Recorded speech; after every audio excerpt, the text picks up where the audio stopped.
Medicare really is confusing. I mean, anyone who says it isn't clearly has never tried to figure it out.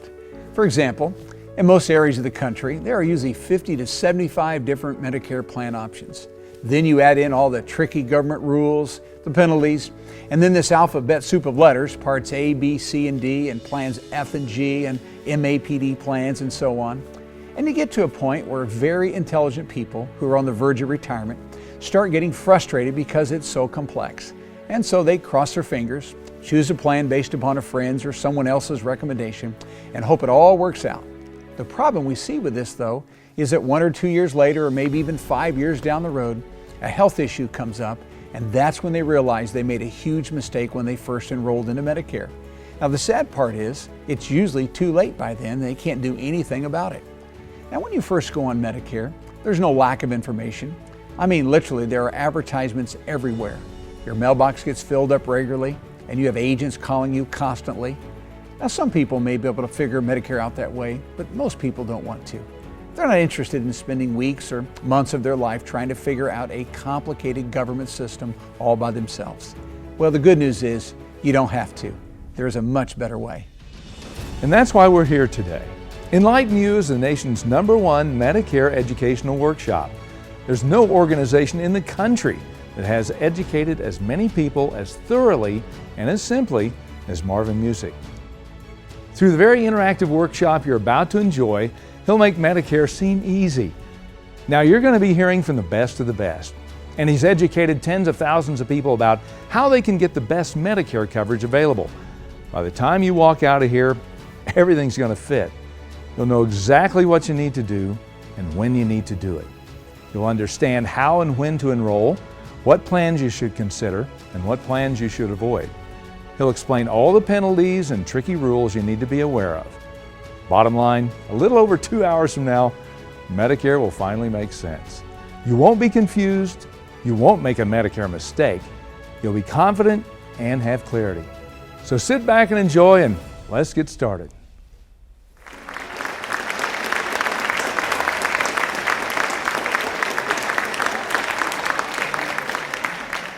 Well, good evening and thanks for being here. My name is Marvin Music, and on behalf of the team of EnlightnU, we want to welcome you to the Mastering Medicare workshop. We're here this evening because of laws and legislation that were originally passed back in 1965. Now, in 1965, I was 4 years old. Most of you were 10 years old or so. And what President Lyndon Johnson and the U.S. Congress was doing with health care benefits for the retired was the least of your concerns. Now, your grandparents were certainly paying attention, but you could not have cared less. But time flies, does it not? And things change. And we fast forward the clock from then to today, now 54 years ago. And that which was the least of your concerns is now a large concern, especially as your 65th birthday is approaching, and you're going to have to make some kind of decision about Medicare. Now, in the last 54 years, Medicare has evolved into the largest health insurance plan in America. There are now 60 million people that are eligible for Medicare benefits. And as you probably know, that list grows rapidly every day. They tell us 11,000 people turn 65 every day. And not only has Medicare become the largest health insurance plan, it's also become the most complicated one as well. And I'm sure if you've been reading and studying and trying to figure Medicare out, you would agree with that statement. And that's exactly why our company holds these workshops. We specialize in retirement planning. And we understand the confusion surrounding Medicare. We see it in our offices every day. We know the frustration that some will experience as they try to figure the Medicare system out all alone. And we also know that you all have questions about your specific situation, and sometimes it's very difficult to get a straight and accurate answer. And we also know that your mailbox is getting filled up about every 3 or 4 days or so with companies that are trying to convince you that you just need to pick up the phone and call 1-800-DIAL-AN-AGENT, and they're sending all this literature to you. And they're trying to convince you that if you'll pick up the phone and call them, that all your Medicare worries will be over. Well, I can tell you that's not exactly true. You see, there's not one company that has one plan that's going to be a perfect fit for everyone. It doesn't exist. It's not reality. One size does not fit all in the Medicare business. But there is something that is true, and that's this. You are going to have to make a decision about your Medicare coverage. And I think you understand that's an important decision. I would tell you it's a critical decision because the choice that you make with your Medicare coverage will have consequences for you physically as well as financially. Now, I've had the privilege to educate now probably 50,000 people or so around the country in workshops just like this. And every time I do one, my objective really is the same, and that is to help you, to educate you, to equip you so that you will have, after tonight, a better understanding of how Medicare works, what it costs, what it covers, what it doesn't cover. You're going to see tonight that Medicare is very good insurance, but it doesn't cover everything. I'm going to show you tonight how to enroll into Medicare, when to enroll into Medicare, when not to enroll into Medicare. Some of you will leave the workshop with confidence knowing that you don't have to do anything with Medicare, at least not yet. Okay, so really two very simple goals. Number one, when we're done tonight, I hope that you'll feel within your heart that this is time well spent. I do not think this would be a waste of your time at all, okay? And I hope you feel that way at the end. Number two, we want to show you tonight what to do each step of the way as you work through what is often called, and really accurately called, the Medicare maze, right? And it is like a maze. So you come to a place, you have to make a decision, and you certainly want to make the right choice. Which choice should you make? And so we want to help you to navigate through the Medicare maze so that when you go on Medicare, whenever that is, you know that you have made the right choices for your specific situation, okay? So those are our goals tonight. So let me show you how we're going to accomplish those goals. You received a packet of information when you came in. Let's go through that real quickly. I want to draw your attention to, first off, the sheet that is yellow in your packet. And it says notes. Now, as I go through the material, you are going to have questions. I know that.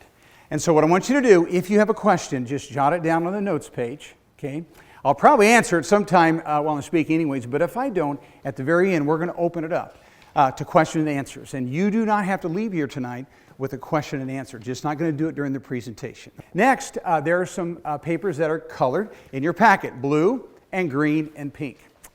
We stapled those together for a reason, because I'm going to go through all those papers. They're very important. So when I say to you, go to the stapled sheet, or you see on the screen the blue or pink or yellow sheet, that you know what I'm talking about now. So they're very important. We'll go through those sheets that are stapled together. And then lastly, I want to draw your attention to the document that we're going to spend the majority of our time on tonight, and that is called the Medicare Grid. So please take this. I want everyone to take that document and lay it landscape, and you're going to see on the bottom right-hand corner, it says Medicare Grid. Everybody see that? We're going to spend a lot of time on this tonight. Now, most of you know that Medicare has 4 parts, parts A, B, C, and D.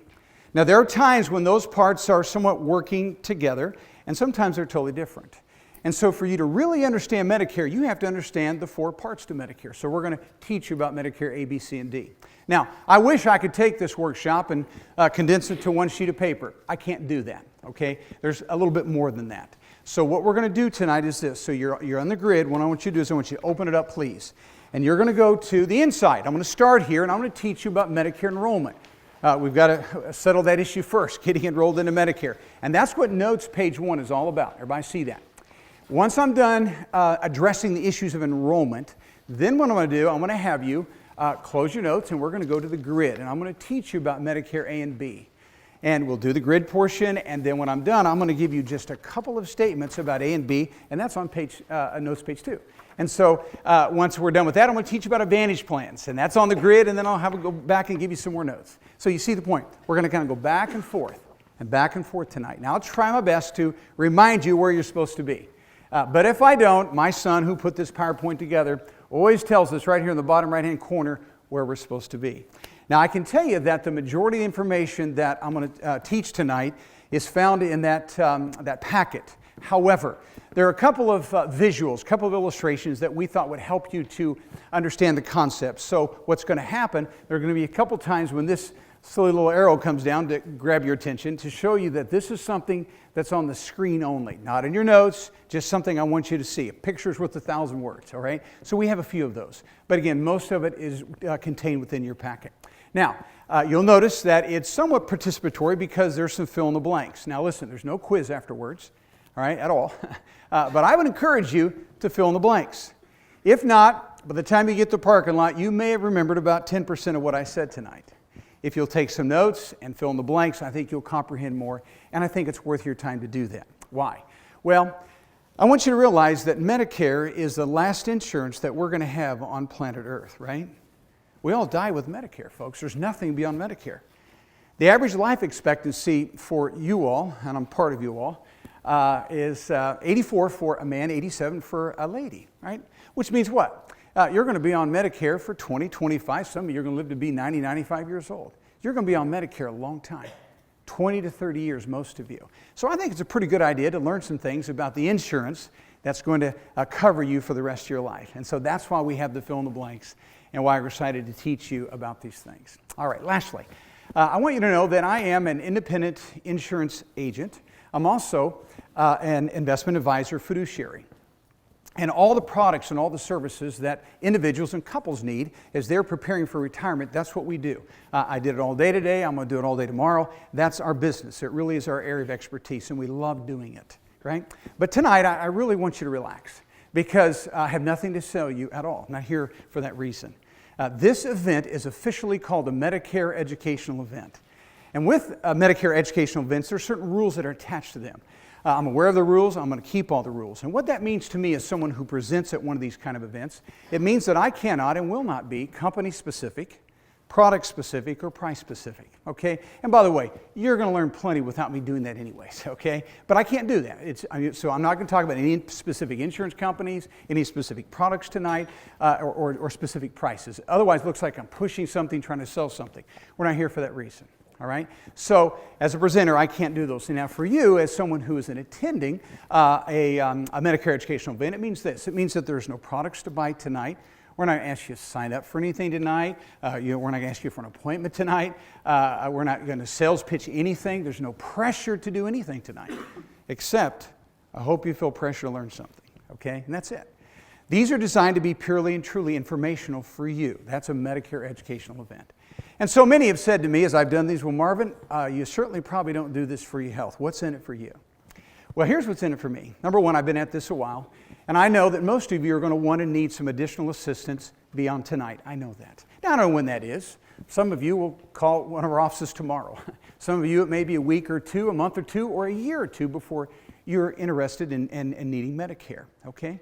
But whenever that is, when you're ready for Medicare, we hope that through this workshop we can gain your trust and your confidence so that when you're ready to go on Medicare, you'll understand the importance of having someone who knows what they're doing help you with your Medicare planning, all right? So we hope you'll reach out to us and give us the privilege to help you with your Medicare planning someday, whenever that is, all right? So that's what's in it for us. We hope to help you sometime, all right? But tonight it's really for you. So let's get started. Medicare begins here with the Medicare card. Now, most of you know that Medicare changed their Medicare numbering system April 1 of last year. Good idea, right? From 1965 all the way up until April of last year, there was Social Security numbers that were used for Medicare claim numbers. With all the identity theft and those issues, they decided we got to get away from that. And I think it's a good move. And so today, when we get a Medicare card, we have a Medicare claim number. It's 11 digits. These are some numbers and some letters, totally random. It's just your number. They tell us these letters and numbers really mean nothing other than that's your claim number, all right? Now, of course, the beneficiary would be you, and the hospital Part A is pretty much everything that would be considered to be inpatient services. Part B, they call it medical. That's pretty much everything that's outpatient. And the effective date here, of course, would be that's the time in which your coverage begins.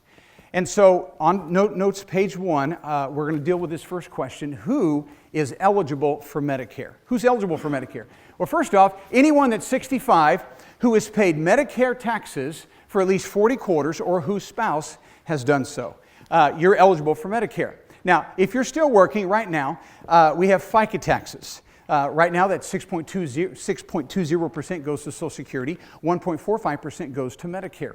If you're working for someone, they're matching that. If you're self-employed, you're paying the full 15.30%. So we're all funding Social Security, and we're also funding Medicare. And so as long as you have 40 quarters, which is basically 10 years worth of work, you're eligible for Medicare as well as Social Security. Now, there are some times when people don't have their own 40 quarters. They can draw from a spouse. My wife and I have been married a little over 30 years. We have 7 children. 5 of those are biological. 2 we adopted about 3 years ago from Uganda, 2 little ones. And she has never worked outside the home ever since we've been married. She has an elementary education degree, and she decided she was going to homeschool our children. Okay, but she doesn't make any money doing that. Okay, it's all right though. She has 4 quarters paid into Medicare and Social Security. That's it. But no problem, because she's married to me, she'll be able to draw her benefits for Social Security as well as Medicare off of me. That's a qualifying spouse. So either you have 40 quarters or someone that you've been married to, maybe in the past, if you were married for at least a year to them, and right now, presently, you can draw from them. If you were married to them in the past, you're no longer married to them, if they're maybe deceased or divorced. As long as you're married to them 10 years and you're single, you can draw from their work record, all right? If you're married to someone and at least 9 months and they passed away while you were married and you're still single, you can pull off of their work record. So you understand my point. Someone has had to pay into the Medicare/Social Security tax system for at least 40 quarters, and that's what makes you eligible for Medicare, all right? So anyone like that. Also, anyone under the age of 65 who has received disability benefits from Social Security or RRB, just simply means the Railroad Retirement Board. And so if you're on that type of disability for 24 months, and by the way, at any age, on the 25th month, your Medicare coverage automatically begins. So that's the ways in which people are eligible then for Medicare. One issue with this, of course, would be the fact that you got to be a U.S. citizen or have to be a permanent legal resident for at least 5 years. That's consecutive. So those are the qualifiers for Medicare. Now, number 2, on notes page 1 still, who needs to enroll into Medicare? Well, for some of you, it's automatic. Now, there are some of you that are on Social Security, and your birthday is in May of this year. Your Medicare card is going to show up any day now. In fact, some of you may already get them. They're going to come right now, the last part of this month. It just happens that way. You're on Social Security. They know you're taking retirement benefits, so they're assuming you don't have a work plan that's available for you. So that's why they send you the card. You're automatically enrolled into Medicare if you're on Social Security, right? So those turning 65 who are receiving a Social Security check or a Railroad Retirement Board, you are going to get your Medicare card in the mail automatically. Nothing at all you have to do. It's just going to show up in the mail. Now, Medicare coverage in this scenario is going to begin the first day of the month that you turn 65. Social Security works really the same way. So if you're born even on the 31st of January, your coverage starts January 1. It's always that way. Now, the exception to this is if you're born on the first day of the month. Let's say we're born, July 1. They're going to move us back to the previous month and start our Medicare June 1. But if you're born on the second thereafter, your coverage begins your birth month. All right? Now, what will happen then is the Medicare card will arrive about 100 days prior to your birth month. That's why I'm saying if you're on Social Security and your birthday is in May of this year, your card is going to show up any day now. If you're on Social Security and your birthday is in April, you should have got your card at the end of December. You should already have it in your possession. Okay? It is not uncommon for people to get a Social Security, be on Social Security, and therefore the Medicare card shows up in the mail automatically, but they really don't want to start Medicare yet. So someone would tell me, why would someone not take Medicare when they're first eligible? Go ahead. Why? Spouse has a better coverage. Exactly right. You're on a work plan or your spouse is on a work plan that you like. You like the coverage, you like the cost of the plan. You're on Social Security, so the Medicare card shows up in the mail automatically, but you have a work plan that you'd really rather stay on instead of taking Medicare at this time. So what do you do about that? Well, here's what you do. That red, white, and blue card that I just showed you was on the back side of this card. We just simply took a picture of it.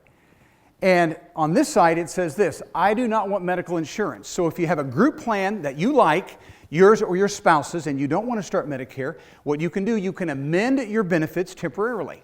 Right now, if you're on Social Security, you have to stay enrolled in Part A of Medicare. You cannot opt out of that. The only way to opt out of that is send all the money back they've given to you. Most people don't want to do that. But what you can do is you can opt out of or delay taking your Part B. Remember, we saw the card earlier. Hospital was Part A. Medical was Part B. And so what you're saying here, by checking the box and signing here, you're saying I have a work plan, or my spouse does, that I want to stay on. I don't want my Part B benefits at this time. So we check it, we send it back in. I know you can't see this, but this is going into the Center for Medicare and Medicaid Services in Baltimore, Maryland. So you're going to mail the card back in, it's signed, and they're going to amend your benefits. They're going to drop off the Part B, and they'll send you a new card that's going to say Part A, hospital only. And then when we lose that group plan, then we'll pick up B, and there's provision for that. I'll teach you about that tonight, okay? But if you keep the card, what's going to happen? They're going to start taking that Part B premium. Right now, that's $135.50. They're going to start taking that right out of your Social Security check, all right, if you keep the card. Now, you're going to keep the card unless you have a group plan, yours or your spouse's, that you like, all right? But if you like that better, send it back in, drop off B, pick it up later. All right, so that's what you do if you need to undo Part B for a while. If you were automatically enrolled into Medicare A and B and receive your Medicare card in the mail, but you're not 100% sure if you should keep the card or mail it back in, we would love to help you evaluate that very important decision. The easiest way to get in touch with us is to schedule a short call with one of our EnlightnU certified Medicare counselors. It's a completely free service, and at the end of the phone call, your questions will be answered and you'll know exactly what you need to do. Click now to schedule a call today, or continue to watch the workshop and schedule a call with us later. So we looked at those who are automatically enrolled by Social Security into Medicare because you're getting a check, right? Well, there's many of you who are going to need to self-enroll, right? And this is what you were talking about. Have made the decision to delay taking Social Security. Anyone born between 1943 and 1954 has a full retirement age of 66. And many of you do not want to take a reduced benefit. You can take all the way as early as 62, but you're going to take less. And you don't want to do that. Or you may still be working and there's a limitation how much wages you can earn. That's called an earnings test. And so you just aren't interested in Social Security yet for whatever reason. You're going to let that account grow possibly. But you're turning 65 and you do not have a group plan available of your own or your spouse's, so you are going to start Medicare at 65. How are you going to do that? The government's not going to enroll you. They're not going to assume anything about you like they do if you're on Social Security. You have to self-enroll. So those turning 65 who are not receiving a Social Security or Railroad Retirement check, you have to initiate the enrollment. All right? Basically, two ways to do it. Number one, and this is our preferred method, is to do it online. Most of you would be very comfortable with this system, very user-friendly. This will probably take you, maybe 7 minutes, 10 minutes at most to enroll in Medicare online at this website. Or you can make an appointment, either a phone appointment or a face-to-face appointment with a local Social Security office. You can call them or you can call the 800 number to Social Security and they will allow you to have an appointment and they will assist you with that process. Now, there's something that just changed a few months ago. October 1, 2018, they've added an extra level of security to enrolling into Medicare and Social Security. Now what you have to do is before you enroll in Medicare, you must create an SSA.gov account. These are advertised as my SSA.gov account. And so in order to go online and enroll today in Social Security or Medicare, you have to have one of these accounts. It's going to take you about 20 minutes to do this. And I'm just going to give you just a couple real quick tips if you don't already have one of these. They're going to ask you in that process, do you want an extra level of security? In my opinion, I would say no.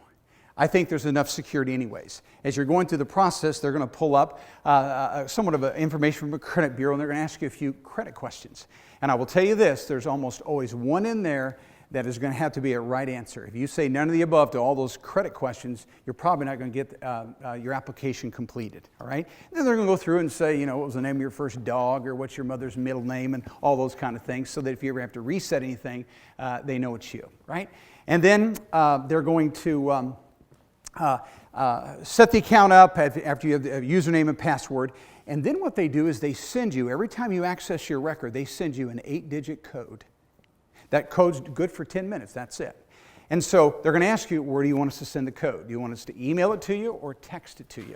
All right? I would recommend texting. Now most of us have smartphones, so we got access to our emails, but sometimes those kind of things can go down. So if you want to access your system, I think it's easier to have them send you that code to a text, okay? And you put the 8 digits in, and now you've accessed your records. And so you have to set that up before enrolling into Medicare or Social Security today. All right, so that's why we put that on. It just changed October 1st. Now, once you've self-enrolled into Medicare, your card's going to show up in 4 weeks. So you can do it online, or you can do it in person or on the phone. That will get the job done, get you enrolled in Medicare. If you need to start your Medicare benefits at age 65 and you're in the group that must self-enroll, we would love to help you properly complete that entire process. The easiest way to get in touch with us is to schedule a short call with one of our EnlightnU certified Medicare counselors. It's a completely free service to you, and on the call, we'll help you get your Medicare benefits started correctly and on time. Click now to schedule a call today, or continue to watch the workshop and schedule a call with us later. Now, notice, this is on the screen, not in your notes. If you've been reading about Medicare, you've come across something that can be confusing. It's called enrollment periods. Okay, you've been reading about enrollment periods. And I'm going to teach you about enrollment periods tonight, but what I want to do is try to clear up some of the confusion about them first off. What you have to ask yourself when they say, here are your enrollment periods, you have to say, well, what am I enrolling into? What am I getting? So there's 2 broad categories of enrollment. One enrollment is getting into Medicare. getting that Medicare card, right? Setting that up. The government gives us 3 opportunities to get a Medicare card. Then the other types of enrollments have to do with getting other insurance. You'll hear me say tonight that I think it is usually unwise to have Medicare A and B only. It's very risky to do that. Most of you are going to want a supplemental plan or a drug plan or maybe an Advantage plan. So those are other types of insurance that will go along with your Medicare, right? And people get those because of all the risk of having A and B only. And so what happens, they say, we're going to give you enrollment periods to get this other coverage. So you have to ask yourself, if I have an enrollment period, what am I doing? Am I getting the Medicare card or am I getting additional coverage? So I'm still dealing with getting the Medicare card. There's 3 opportunities to get the Medicare card. Now, they use the acronym, and again, this is not in your notes, just I want you to see this visually. These are acronyms which stand for initial enrollment, special enrollment, and general enrollment. And what I want you to see from this, and I'm going to refer to this here in just a minute, okay? But I want you to see this. These are the 2 that you want to use. You don't want to use this. This is for people that have made a mistake. So I want you to use the initial enrollment or the special enrollment, and I'm going to show you how to do that, all right? General enrollment is available, but we don't want to use it, okay? Comes with penalties and a lot of problems and a lot of rules. Okay, so these are the opportunities to be able to get a Medicare card. Okay, so when do we do this? When do we enroll in a Medicare? You'll notice, notes page 1, our first opportunity to get a Medicare card is called the initial enrollment. All right, now, if you're on Social Security and they mailed you the Medicare card, this is the enrollment period they use for you. They assume that you want to start Medicare at that very first opportunity, so they mailed the card to you. All right, now, so we have initial enrollment period. Now, for those of you who are going to start Medicare at 65, but you're not on Social Security, you have 7 months to sign up. That's how long the initial enrollment period lasts, and that's it. And once those 7 months are gone, they're gone forever. We're not going to get them back. And so we have 7 months to sign up if we need to start at 65. That's 3 months before our 65th birth month, the month we turn 65, and then 3 months after. All right, so we have 7 months to sign up using the initial enrollment period, which is necessary if we start at 65. All right, we highly suggest that you enroll in advance, meaning the very first 3 months before you turn 65. Why? So that your coverage will begin when you want it to, on the very first day of the month that you turn 65. So we want to do it in advance. All right, now, this next one you're going to notice is only on the screen. All right? One of my goals in the workshop is this. Number 1, to teach you what to do, and then secondly, when to do it. Why? Well, because it's one thing to know what to do, but you better know when to do it, because if you don't do it when you're supposed to do it, Medicare charges penalties. And some of those penalties are for life. And so we put together a chart to show you what to do and when to do it, and that's that very first stapled sheet. It's blue. So let's go through it together real quickly. Okay? Okay, so you grab the sheet. Now let look up here for just a minute, and then we're going to look at you specifically. What we have here is enrolling during an initial enrollment period. Okay? It lasts for how long? 7 months. And this example on the screen is someone who's turning 65 in June. We said enroll in advance if we need to start at 65 so we don't have gaps in our coverage. So for someone turning 65 in June, the first 3 months would be March, April, and May. And when you enroll during these months, we're going to start June 1, right when we want it to. But if for whatever reason, procrastination, confusion, maybe bad information, we enroll during our birth month, they're not going to start us until July. It put us off a month. If my birth month is in June and I enroll in July, they're going to skip August, and now I start Medicare in September. If my birth month is in June and I enroll in September, they skip October, November. I don't have coverage till December. Here's the point. You wait 1 month, they put you off 2. Wait 2, they put you off 3. Wait 3, they put you off 3 more. All right? Now, at our age, a little risky to go without coverage, in my opinion. Okay? My son's 28, not a lot of risk. He would still have insurance. But the point is, at our age, we probably don't want to go without coverage. And so that's why we're saying enroll in advance if we're going to start at 65, or enroll as soon as you possibly can. Okay, so this is the initial enrollment period. And all of you have this opportunity and are going to use it if you start Medicare at 65. So now that's going to take us to our chart. So let's go through this together. Again, that's the blue sheet. Let's go through the columns. Number 1, we see first column for those turning 65 during the month of, and you can find your birth month. Very self-explanatory. Then the second column. If enrollment into Medicare is automatic, who is it that is automatically enrolled in Medicare, didn't have to do a thing? Who? Yeah, you're on Social Security, or maybe you're retired from the railroad. Automatically enrolled, nothing you had to do. All right, they mail you the card.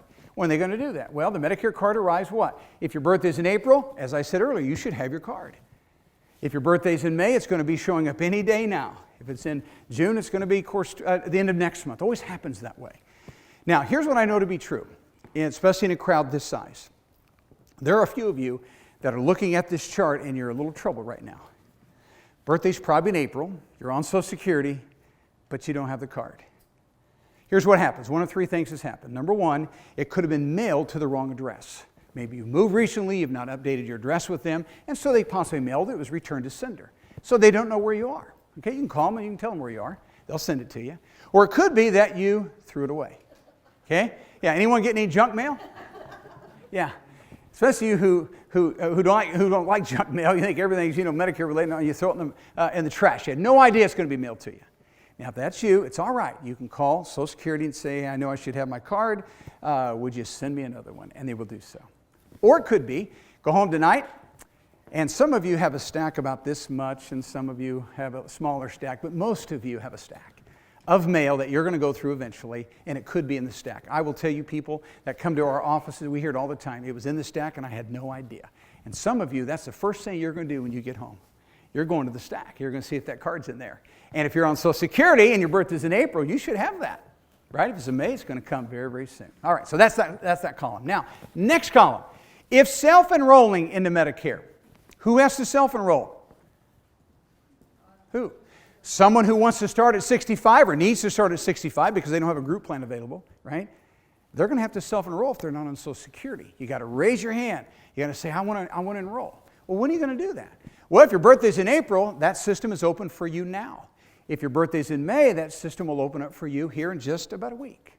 Why is that? Here's why. On average, 11,000 people are turning 65 every day. Medicare tells us that 45% of those people are going to start Medicare when first eligible. That's 5,000 people a day coming into Medicare. Many of them are self-enrolling. And so what they do is they control the traffic flow of enrollment by opening that system up for you 90 days prior to when you want your coverage to begin. And by the way, Social Security does the very same thing. 90 days prior to when you want your benefits to begin, you can enroll into Social Security. So they follow the same system. So if a birthday is coming up in May, then you can do it after February 1st. So you can find your birth month, and if you're going to start at 65, you can do it according to that schedule. This last column, I already told you this, that I think it's unwise for people to have A and B only. It's too risky, right? So most of you are going to want other insurance, advantage plans, drug plans, supplemental plans. Okay, so most of you are going to need that. But there is an exception to wanting other products, and let me explain that briefly. I think you can get by with A and B only if you're a retired military. In fact, I would recommend you do so. And I'm not saying you have VA benefits. I'm saying that you served our country for 25, 20, whatever years, 30 years. You have retirement, military retirement. With that retirement also comes insurance called TRICARE for Life, usually for you and your spouse. It is very, very good insurance. You can get by for A and B only because TRICARE for Life will serve secondary to Medicare, and it also will include drug coverage. All right? So, and we appreciate you serving our country. That's part of your benefit. All right? So you can get by with A and B only because of that military coverage. Second group of people would be those that qualify for Medicaid. This is a state and federal plan. Maybe no one here that's on that, but it's folks that are low income and low assets. And the Medicaid, when they tell you your Medicaid benefit, you can either have what we call no spend down or low spend down. No spend down means you don't have to take any money of your own pocket to pay for any medical expenses. Medicare would pay first, A and B. Medicaid would pay second in full.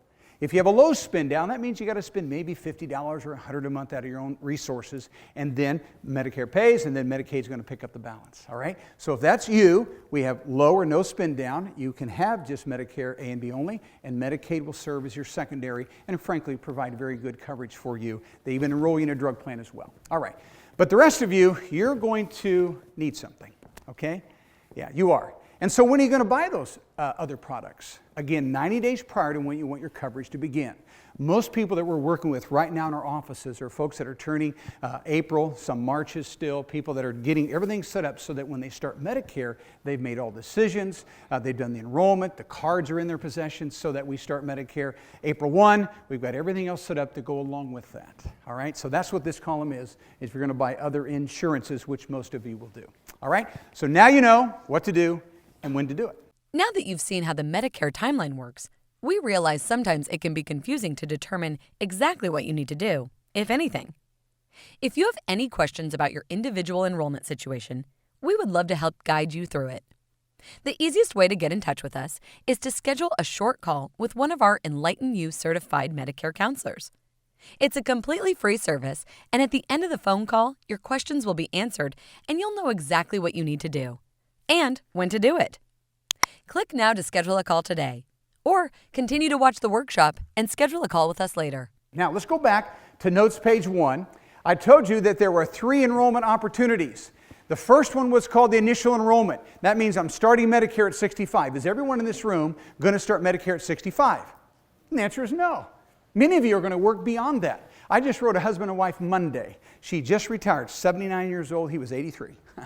They're just starting Medicare, all right? I mean, it happens. She had a great job. She loved it with the company. 44 years, she saw it grow all those years. And they were very good to her, and she just loved what she did, but she's retired, 79. Just now going on Medicare, all right? But this is someone that's going to not take Medicare at 65. How are they going to come into the Medicare system without any penalties and without any problems? The government makes provision for this, and they call that provision a special enrollment period. My initial enrollment period is over, right? It's gone. That 7 months is gone. I continue to work, so this special enrollment period is for those who didn't enroll at 65. Why? They didn't need to.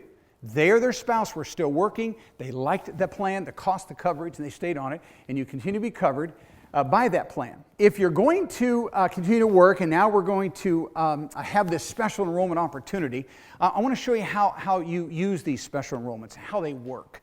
All right? So this statement right here, in fact, let me show you a little book that is it's a very good resource called EnlightnU.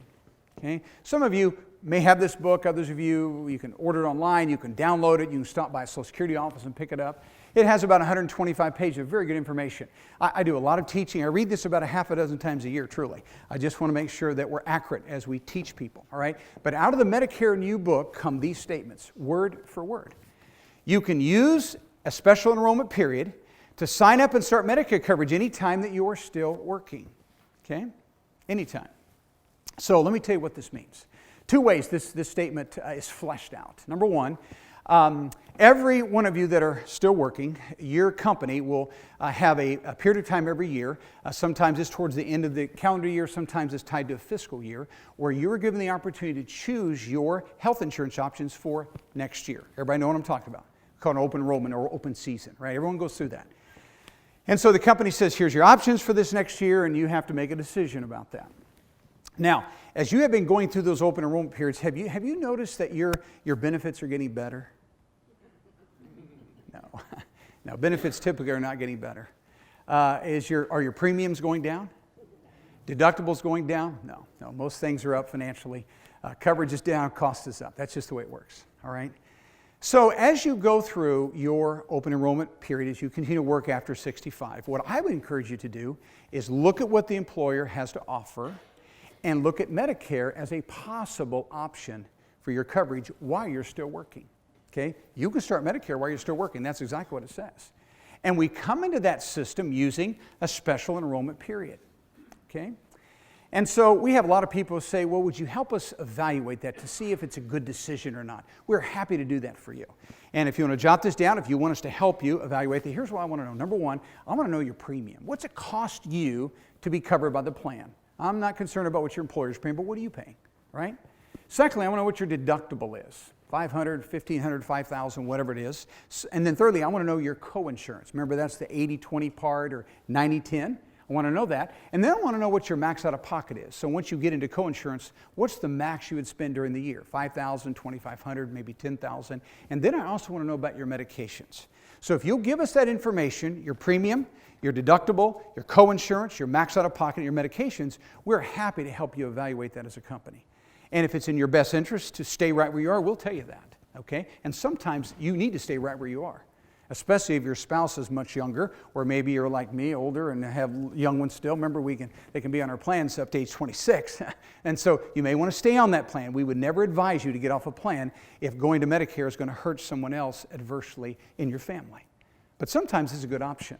All right? Now, if you happen to be married to someone that's also Medicare eligible, I want to know 2 things about your premium. I want to know the employee-only price and the employee plus spouse price. right? It is not uncommon today for the employee-only price to be maybe $100, $150 a month. We had the spouse, and now we're paying $500 or $600 a month. So what's it costing us to cover our spouse? Maybe $350, $400 possibly. Well, Medicare will probably be a much better value for you, better insurance, lower deductibles. And in that instance, we may say this: let's keep the employee on the employer plan, but let's take the spouse and put them on Medicare. And we're happy to help you evaluate that. All right? So that's what we mean. We're going to use a special enrollment. You can do this while you're still working, and I promise you, your employer will shed no tears if you decide to go on Medicare. Okay? They'll probably be happy to see you go. All right? But you can do that while you're still working. You're eligible, right? 40 quarters. I'm 65 years old. You're eligible to do that. If you or your spouse are eligible for Medicare and you're still working, but you'd like to evaluate whether or not going on Medicare makes sense, we'd be more than happy to help you determine what's best. After a thorough analysis, if it's in your best interest to start Medicare now, we'll show you why it's best. And if it's not, we'll tell you to stay on your employer plan. The easiest way to get this process started is to schedule a short call with one of our EnlightnU certified Medicare counselors. It's a completely free service, and at the end of the phone call, your questions will be answered, and you'll know if Medicare makes sense for you, or if you should just stick with your employer plan. Click now to schedule a call today, or continue to watch the workshop and schedule a call with us later. All right. Now, another way in which this works, which is probably the most common, and that is that most of you are going to get the privilege to be able to select your retirement date. Let's just use this couple I told you I wrote on Monday.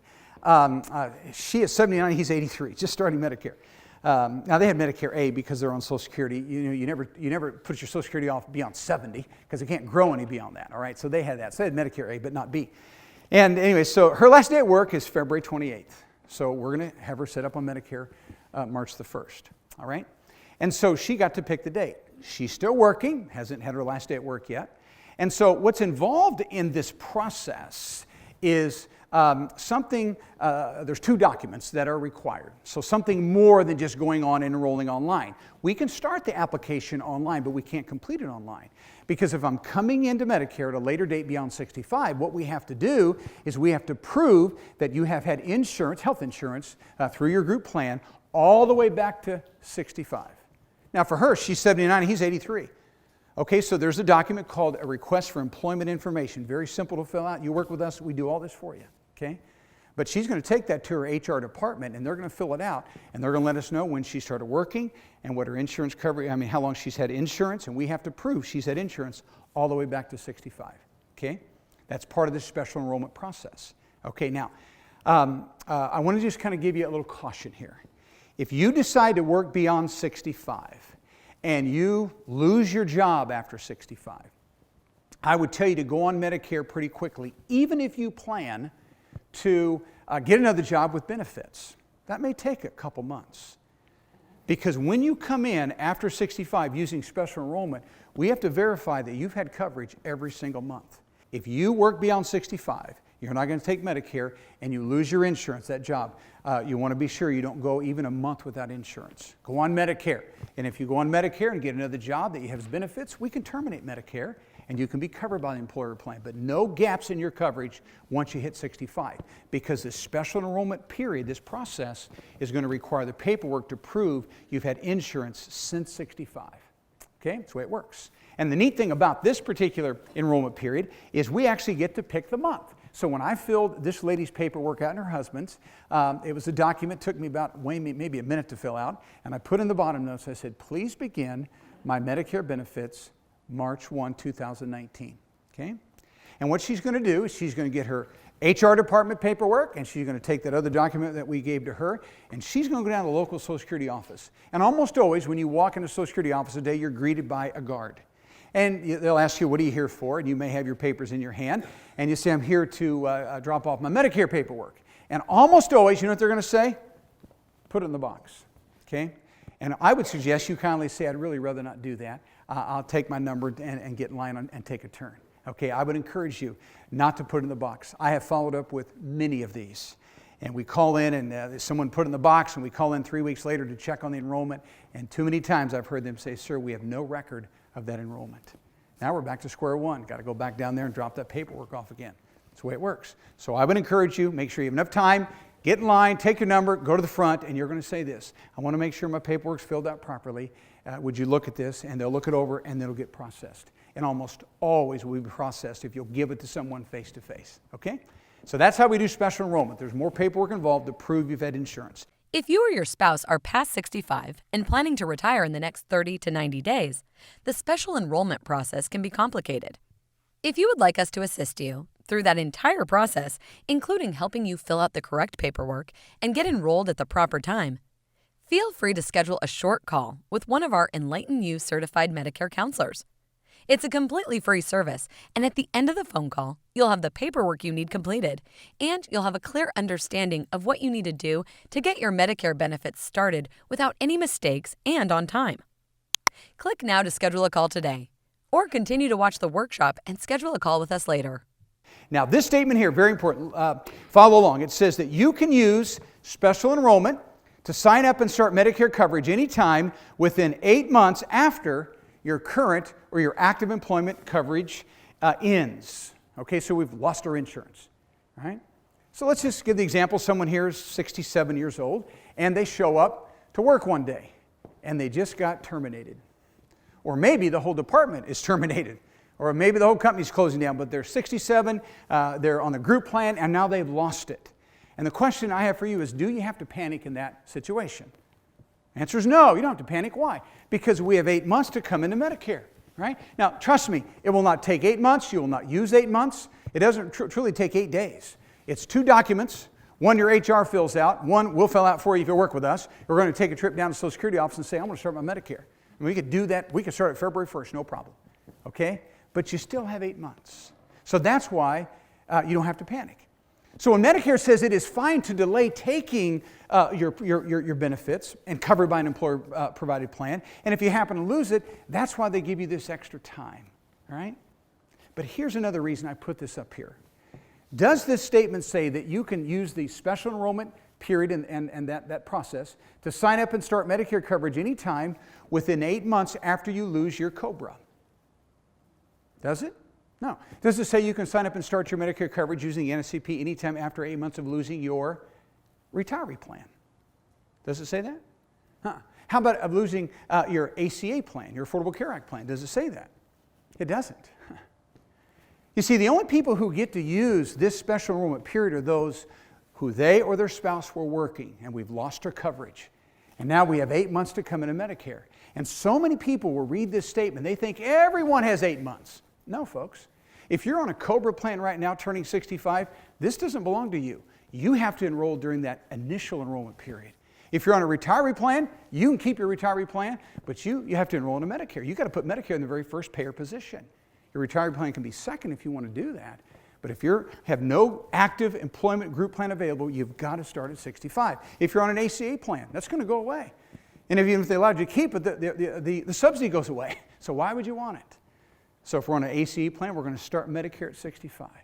So retirees, we're starting at 65. COBRA people, 65. ACA plan, 65. Certainly anybody that's self-employed. You want to get off those individual plans. They're very, very expensive, right? So this only belongs to those that continue to work. That's the special enrollment period. All right. Now, I showed you this chart earlier. Just remember, just on the screen. Initial enrollment period. Who's going to use that? Those of you who do not have a group plan available, you or your spouses. You're going to start Medicare at 65. We're going to do it during those 7 months of our initial enrollment period, right? 3 months before, month of, 3 months after. Those of you that are going to continue to work, when you stop working, however old you are, 67 or like this lady, man, 79, 83, you're going to continue to be on the employer plan. Then you decide, I'm going to retire. My IEP, my 7 months is gone. I'm going to come in using the special enrollment period, right? Works very, very smoothly. All right, so those are the two that everyone is going to use. There's one more that I don't want you to use because it comes with penalties and it's very limited. And that's called the general enrollment period. There's no notes on it, but I want you to understand this is the situation when people make a mistake. I actually had one this week. Okay? A guy had actually got terrible advice from his HR people who meant well, but they didn't know Medicare well. Okay? And so he made some mistakes, and we enrolled him during a general enrollment period. Now notice, it's January right now, so we were able to enroll him the very first quarter of this year. But notice when his coverage is going to begin. July 1. Now, he called me and said, hey, Marvin, I heard about you. I made some mistakes. Can you help me? I said, yeah, come on in, and we'll help you out. Now, what would have happened, though, if he would have called me in April of this year? We'd have had to wait till next year, first quarter, to enroll him in Medicare with coverage beginning July of next year. See that? That's why I'm telling you, you don't want to use this one. This is those that made a mistake. They missed the other two good opportunities to enroll in Medicare, but this is still available to them. Why? Because they have 40 quarters and they're 65. That's why. Congratulations! You've finished the section covering Medicare enrollment options. Next, you're going to learn about Medicare A and B and supplemental plans. But before we move on, if you need any further help regarding your specific enrollment situation, we'd be more than happy to help you get the clarity you need. The easiest way to get help is to schedule a short call with one of our EnlightnU certified Medicare counselors. It's a completely free service, and at the end of the phone call, your questions will be answered, and you'll know exactly what you need to do and when to do it. Click now to schedule a call today, or continue to watch the workshop and schedule a call with us later. Okay. All right, you got that. Now, that's your complete notes page 1. That tells you all about your enrollment. Now you know when to do that and how to do that. Now let's go to the Medicare grid. I'm going to teach you first off about Medicare Part A hospitalization. Medicare Part A.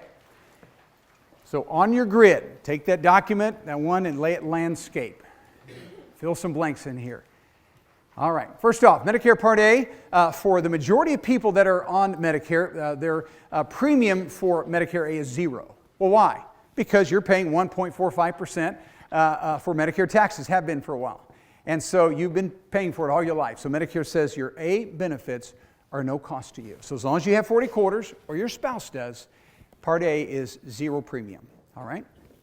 Now, if we're going to use hospitalization, this coverage, I want you to see that is what we call an open access system, meaning there's no network. So whatever hospital you want to go to, as long as they take Medicare, you're eligible to go there. In other words, in the original Medicare system, we have no networks to deal with. We don't have to worry about, hey, are they on my network of HMO or PPO networks? Original Medicare has no networks.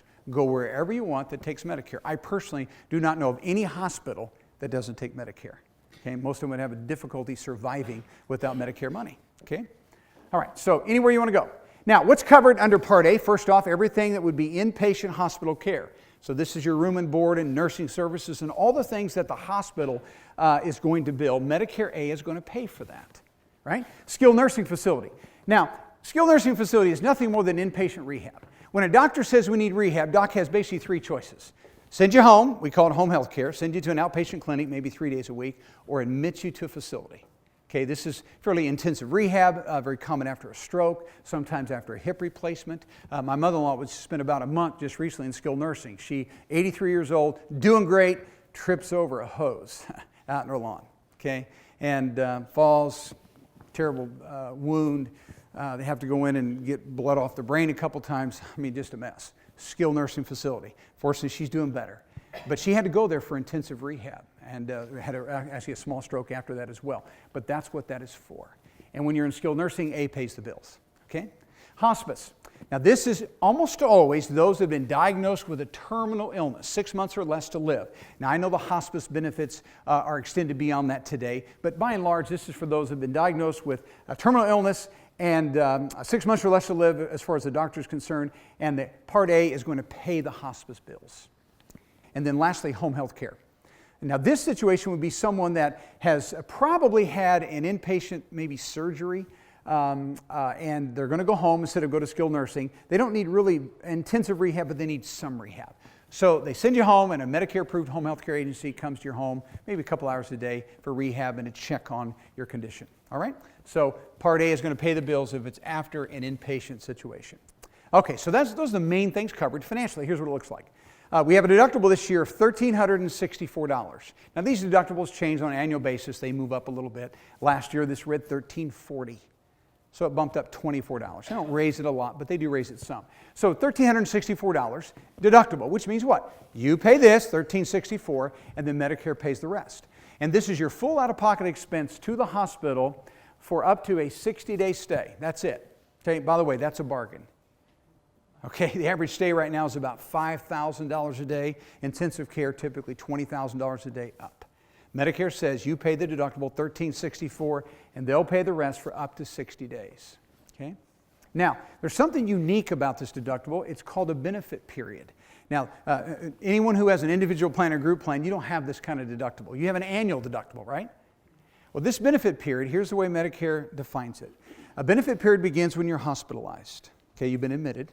And let's say you go home 5 days later. That's the average right now. And so we go home 5 days later. My benefit period's not over. The benefit period will now continue from the day of discharge for 60 days. Which means if anything from my discharge date during this 60-day window, if I have to go back to the hospital for any reason, same reason that put me there or a brand new reason, makes no difference. I'm going back to the hospital. I'm under the same benefit period and the same deductible. I was re-hospitalized within that 60-day period. But if I'm admitted to the hospital, 5 days later, I go home, and 60 days goes by, nothing happens to me, but it happens right after that. I have to go back to the hospital, I'm going to pay another deductible, and I start a new benefit period. Okay? Let's say I get pneumonia in February, bad case, I'm in the hospital 7 days. I healed up, go home, everything's fine, and then we have an ice storm in November. I trip, I slip, I fall, I break my leg, I had to be hospitalized, operated on. Certainly, more than 60 days between February and November, I would have paid the deductible twice that year. Okay? Again, unique to Medicare. All right, so that covers this for the first 60 days, which is going to cover most situations. However, Medicare says if you ever happen to be in the hospital longer than 60 continuous days, now they restructure your out-of-pocket cost. And here's the way it works. This third month, and by the way, I know it doesn't happen often, but when it happens, it is expensive, okay? And so this third month is going to cost us a daily copay of $341. You do the math on that, it's a little over $10,000 that you would owe for that month. Medicare pays the rest, but you pay $10,000. If I still happen to be in the hospital, again, not very common, but so, months 4 and 5, they charge me a daily copay of $682. So you do the math on that, that's about $20,000 for month 4 and another $20,000 for month 5. And then that's it. Now, do you see why I told you at the outset it's probably pretty unwise to have A and B only? Okay, because these kinds of things do happen. Now, I know they're uncommon. I wrote a nurse. In fact, for some reason, our company is kind of like a magnet, honestly, for people in the healthcare world, for docs and nurses and coders and all kinds of people who work in the medical profession. And I wrote a nurse just a couple months ago, and she said, you know, Marvin, I was at your workshop, and she said, it is true that most people never experience this, but she said, I spent my whole nursing career taking care of patients. This is where they were. Okay, 35 years as a nurse, and that's where she spent all of her time. So what happens? My father-in-law, who passed away, he was in these days. There was some mishandling of some dialysis equipment. He got MRSA and put him in the hospital. Eventually, a coma, he died. But he was in those days, so it happens, all right? And so it's very expensive to have these extended stays. All right, so that's the hospital portion of Part A. Now let's look at skilled nursing. Okay, skilled nursing, here's the way it works financially. First 20 days, Medicare says that it doesn't cost you anything. They'll pay all the expenses first 20 days in skilled nursing, right? Again, stroke, injuries, hip replacements, those kinds of things. No cost to you at all. Now, they do attach, though, a rule to this. And that rule is this. In order for them to pay all the expenses the first 20 days, you have to be in the hospital a minimum of 72 hours. They call it 3 midnights, all right? So 3 full days in the hospital, 3 full days, 3 full nights. And as long as I've been in the hospital 72 hours, the doctor then can discharge me from the hospital, put me in skilled nursing. Medicare covers everything the first 20 days. If I happen to be in need of care beyond 20, then now I'm going to pay for the next 80 days of coverage, a daily copay $170.50. They tell me right now the average Medicare recipients in skilled nursing about 25 days. So Medicare is paying the majority of the bill, 5 days times $170. What would that be? About $850 out of your pocket, okay? And my point is this, folks. These are the things that you're responsible for. The deductible and the copays for extended and hospital stays. Those are your gaps or your liabilities.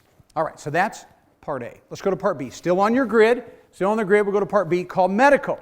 Remember, I said this is pretty much everything that's outpatient. Now, you'll notice that Part B is not free like A is. There's a cost for B. Right now, this year, and by the way, this last year was $134, so they bumped it up $1.50. So when they move the Part B up, they don't usually move it up very much, but it does go up over time.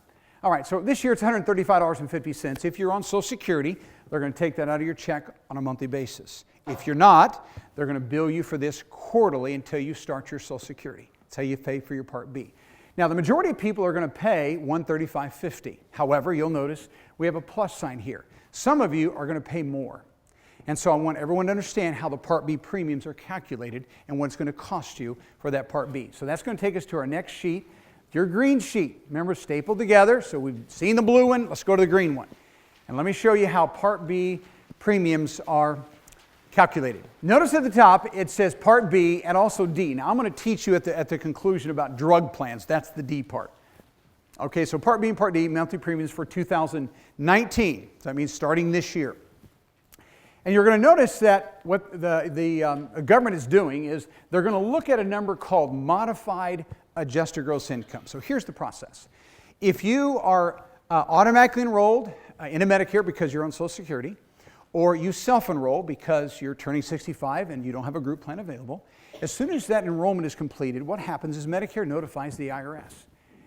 And they say this person is rolling into Medicare, and the IRS is going to look at your modified adjusted gross income. Now, there's 3 different ways in which we can file our taxes. I'm just going to give you, for the sake of time, the 1040 numbers, okay? The filing of the 1040. Your adjusted gross income is line 37. And what they're going to do to modify it, they're going to add back in tax-free interest income, typically municipal bonds. You don't pay federal taxes on, but you report those on your return.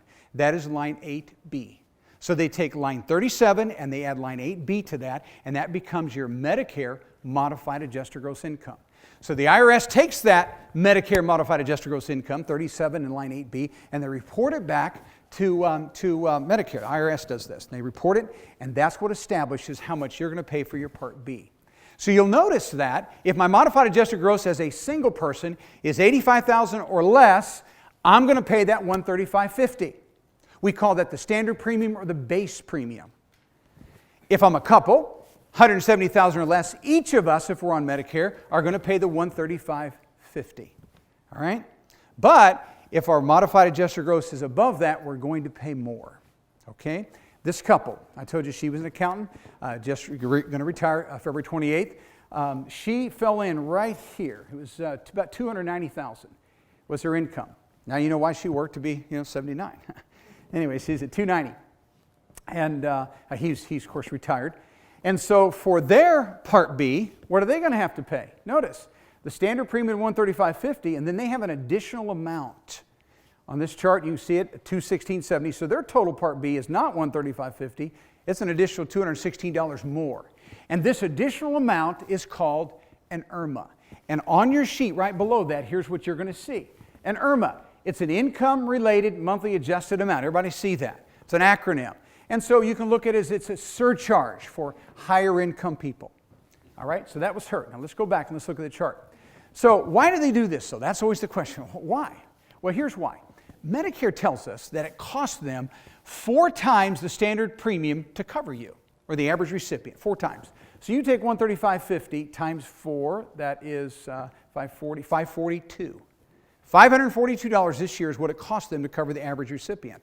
And if our income as a single person is less than 85 or a couple 170, what's happening? You're paying 25% of the cost, and out of the Medicare budget, they're covering the other 75%. But as your income goes up, what's happening? Now you're paying about 35% instead of 25, 35. This is 50%. See, it's half. And now it's 65. Now it's 80. So the higher income you have, then the less they're saying we're not going to help you as much. So your high income causes you to pay more for your Part B premium. And by the way, folks, this is really a great problem to have. Okay? They're not taking all your other income. I know we don't like it, but it's still a great problem to have. All right, so they had to pay more. They had to pay $352 each for their Part B premium. Now, with them, and I'll just give you because it's in my mind, I put her on a prescription drug plan that was a little bit less than $17 a month. I put him on a plan that was about $73 a month in premium, all right? But notice, if they were at this income level, they would just pay their premium that the the insurance company charges just for the premium. So that could have been for her right about $17, for him about $73, all right? But because of their high income, what happens? Remember, she's at $290 together. Now they have to pay an additional $51.40 for those plans. So what's it tell you? Whenever you have a drug plan, you pay your premium, but Medicare's taking money out of the budget and also paying that insurance company for that coverage, all right? Okay, so that's kind of the bad news for those of you that are high income. It's great to have the income, but you are going to pay more for your Part B and Part D. Now, in our area, especially the metro area, it is not uncommon for people to make this kind of money, especially if both are working, good jobs, you could be here. But it's also not uncommon that once you retire, these numbers change, and they're going to go down. And for them, it is going to go down, all right? So when they retire, they're certainly going to go even below this, right? Most people maybe have a pension, Social Security. You're going to pull from some of your investments, IRA distributions, whatever, but most people are going to be below that. So what's the problem? The problem is the government, I'm starting in 19, they're looking at 17. In 2020, they're going to look at 18, right?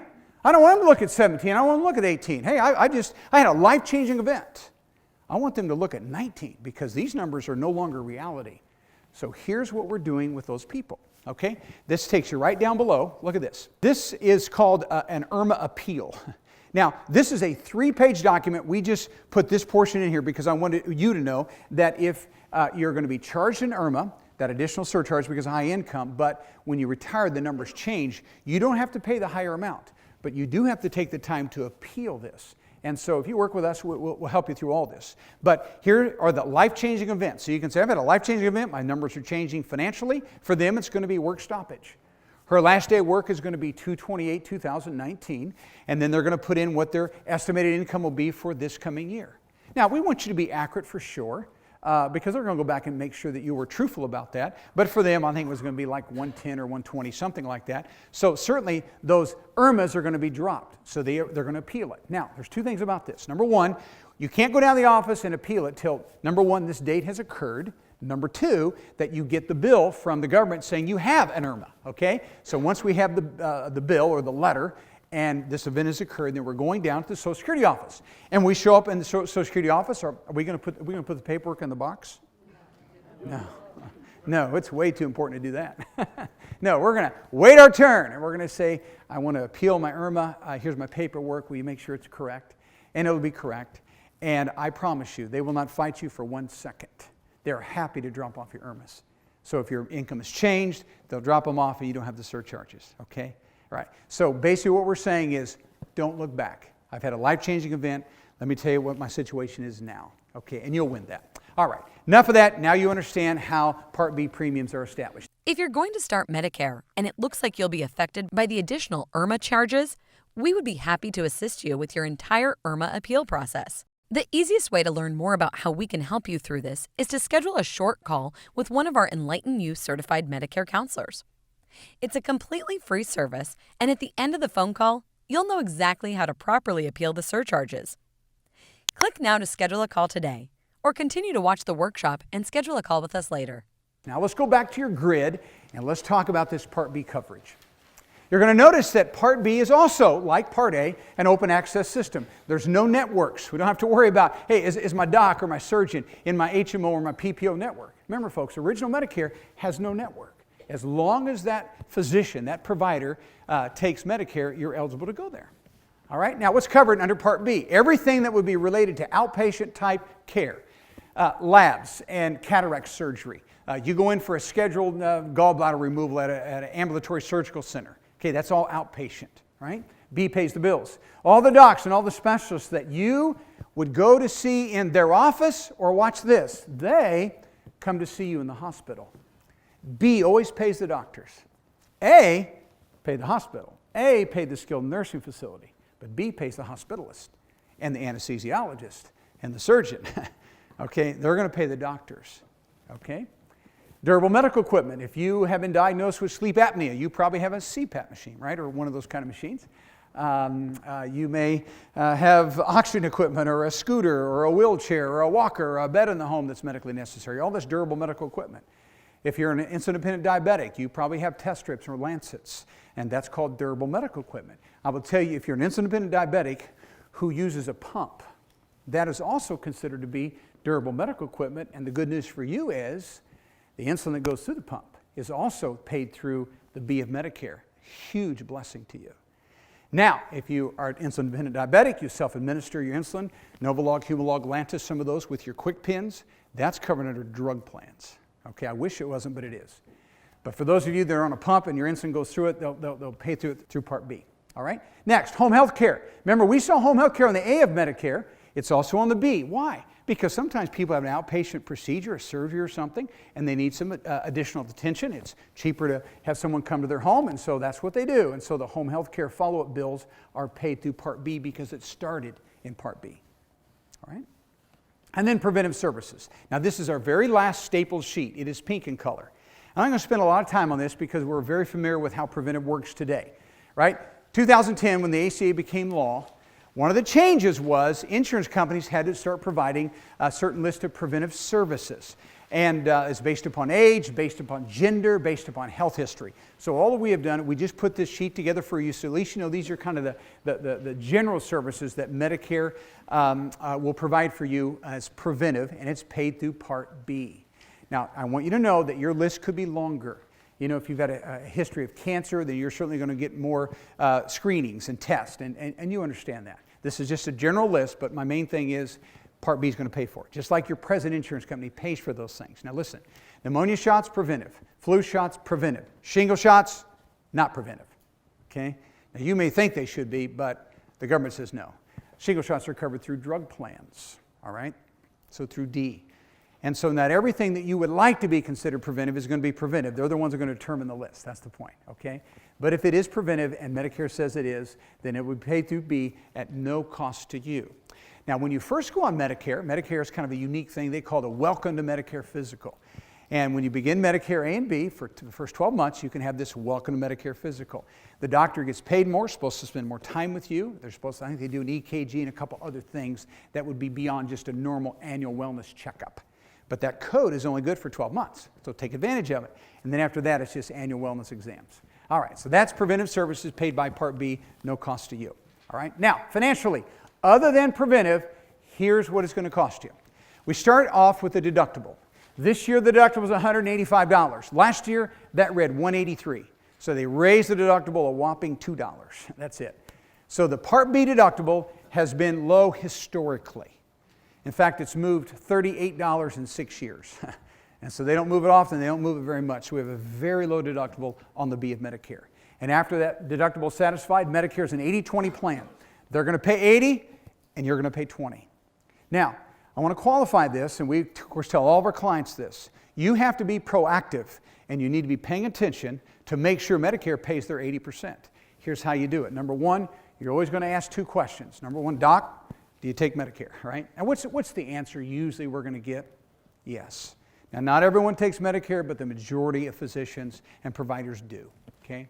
The second question we're going to ask, if we're with a doctor or specialist or someone, and they're recommending labs or a test or a procedure or surgery, we're always going to ask them, is Medicare going to cover this, right? So if I'm seeing a Medicare provider and I'm doing something or going to have service that is medically necessary, is determined by Medicare and covered by them, then Medicare is going to pay 80% of the bill. Now let me give you a quick example. Let's say you go to a chiropractor. Medicare says, and I'm not saying I agree with this, by the way, but this is the rules, okay? Medicare says that if you go to a chiropractor, the only thing that's medically necessary at the chiropractor's office is the adjustment of the spine. They'll pay 80 if the doc takes Medicare, and you're responsible for 20%. Now, that doctor may do acupuncture, that doctor may do some kind of other kind of therapy, may take x-rays. None of those things are covered, okay? Only adjustment of the spine.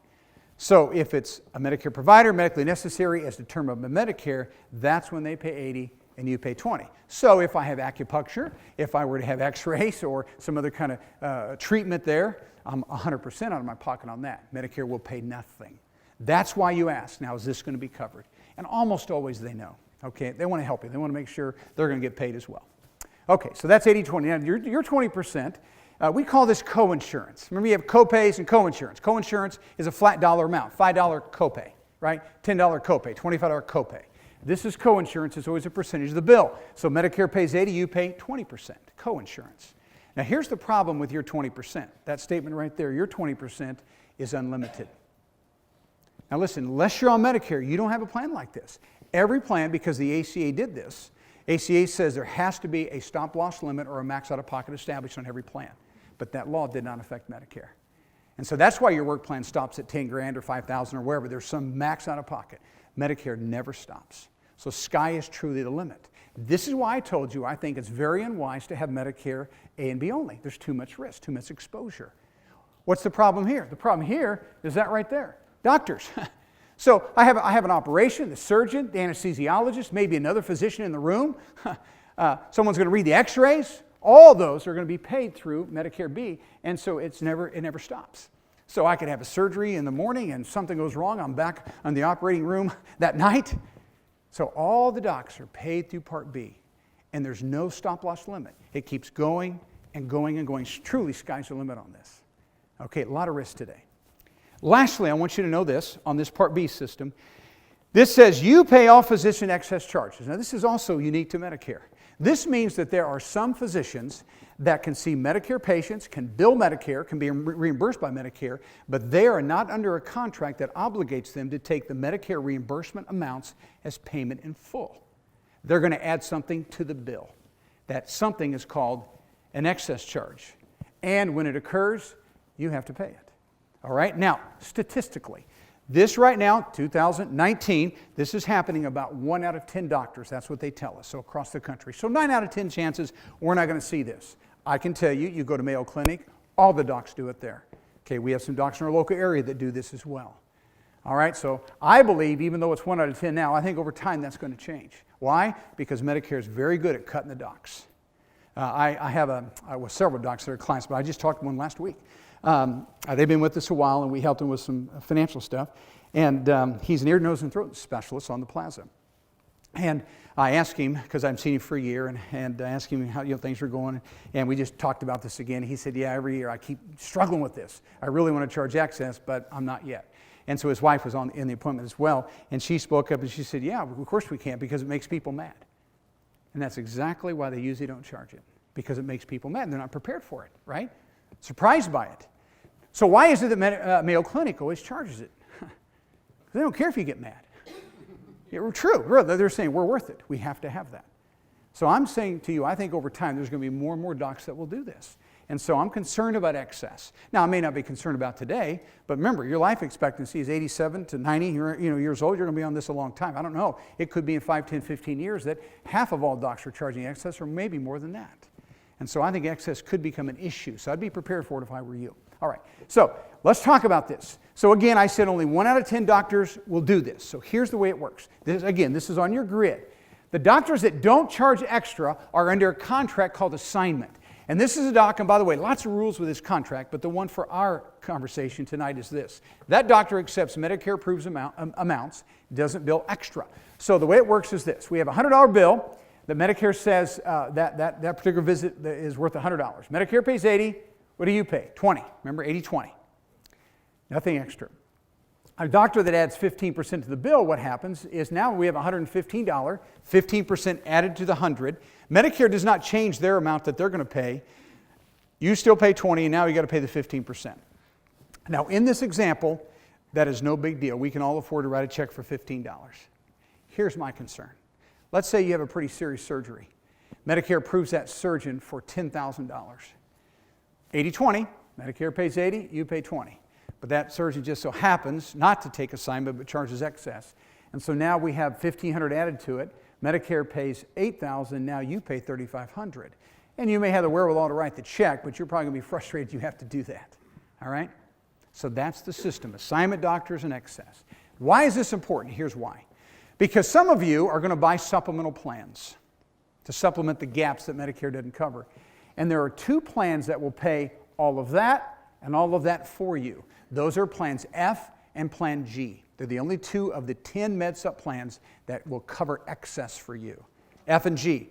And if you have an F and G plan, you can have it for life, so therefore excess is covered for the rest of your life if it becomes a problem. All right? Okay, now the other plans, there's 8 of them. It'll help you maybe with the $2,000, a portion of it or all of it, but it will not at all help you with the 15%. So you're obligated for that the rest of your life. All right? So that's the 2 types of doctors in the Medicare system.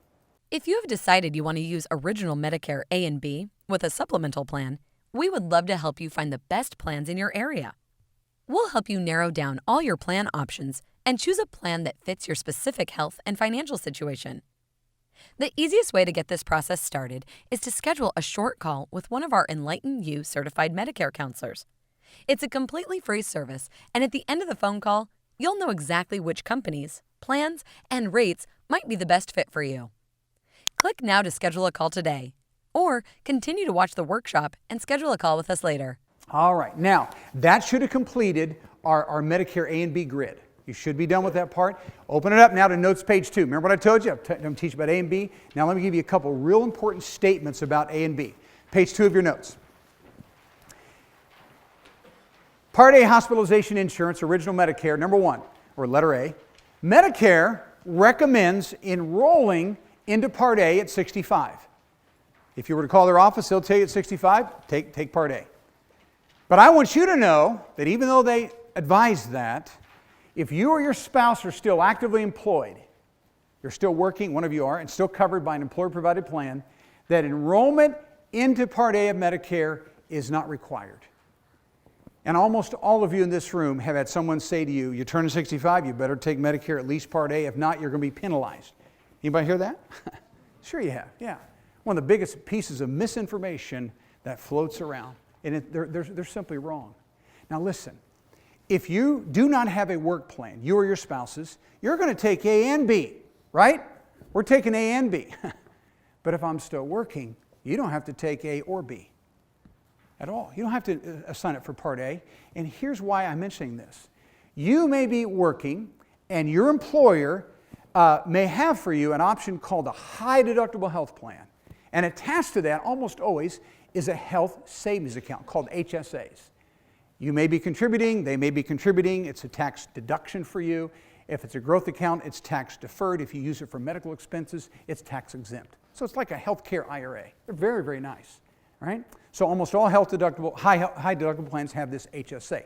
Now, as I teach about this, I'm not talking about flexible spendings. I'm not talking about health reimbursement arrangements. I'm talking about health savings accounts. If you're still working and you sign up for Part A, stop contributing to your HSA.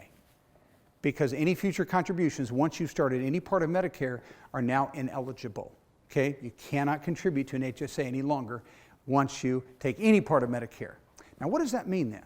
That means if you're receiving Social Security, remember I told you you're automatically an A, right? So if you're on Social Security, you better not be contributing to an HSA. Okay? It's illegal. You can't do that. Okay? But if you're still working and you're not signed up for anything, I would say don't take Part A. Why? Because you shoot yourself in the foot with a wonderful tax benefit. Okay? So you're not required. But Medicare still recommends it. I can assure you, I'll give you an assignment. Tomorrow, you call Social Security. Offices are open 9 to 4 tomorrow. And I want you to say this to them. You know, I was at this workshop last night, and this nutcase was talking.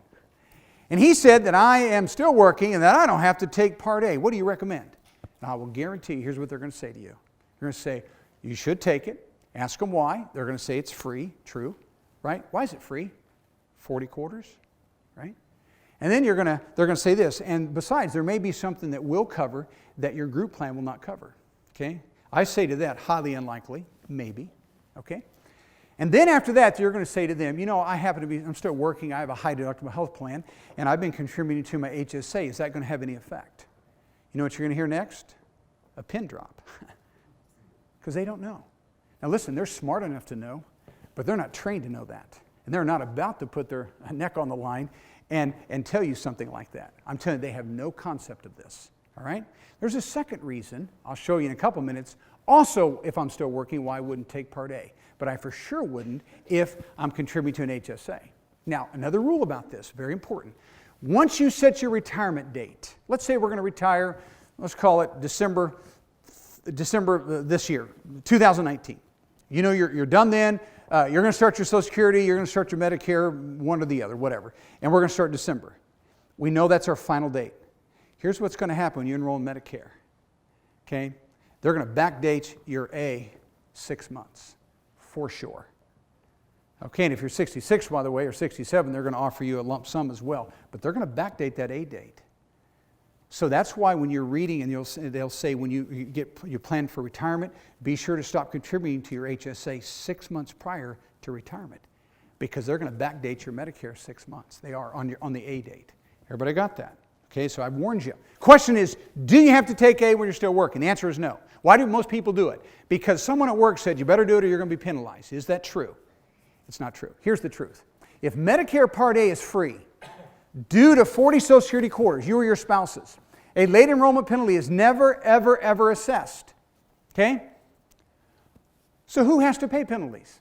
Only those who have to pay a premium for their Part A are going to have to pay a penalty. Okay, so if you have 40 quarters, your spouse does, you'll never, ever pay a penalty. I don't care when you take it. No penalty. Only those who have to buy it. Well, who has to buy it? Here's the way it works, folks. Now, this is just on the screen. If you have 40 quarters or more, your Part A will always be free to you. If you don't, someone who has 30 to 39, they have to buy Part A. That's right, they pay for this every month. And people do this. Right? Now, when we have people come to us, and in fact, I had one last night at a workshop in Kansas City, Kansas. He didn't have 40 quarters, very close. The first thing we always ask, can we draw from someone else, a spouse? And if not, can you go back to work? Right? A quarter is not 3 months. A quarter is a dollar amount. This year, it's $1,360. Okay? So you multiply that times 4, that's $5,440 of taxable income. And if I have taxable income of $5,440, I just got 4 quarters. Okay, I don't have to work the whole year. I just got to make $5,440. And so when Medicare began in 1965, they decided they wanted to make sure seasonal workers could get their credits to be able to have their Medicare. And so they attached it to a dollar amount instead of a period of time. So we've met people all over the country, 36 quarters. So can we draw from a spouse? If we can't, maybe you can go back to work and get that so that you can get Part A at no cost to you. And my point is this, there are some people that have to pay for Part A because they don't have 40 quarters, and if they don't take it on time, at 65 or when they stop working, they're the ones that pay a penalty. Okay, for every year they go without, 10% penalty. If they go 1 year, they pay the penalty 2 years.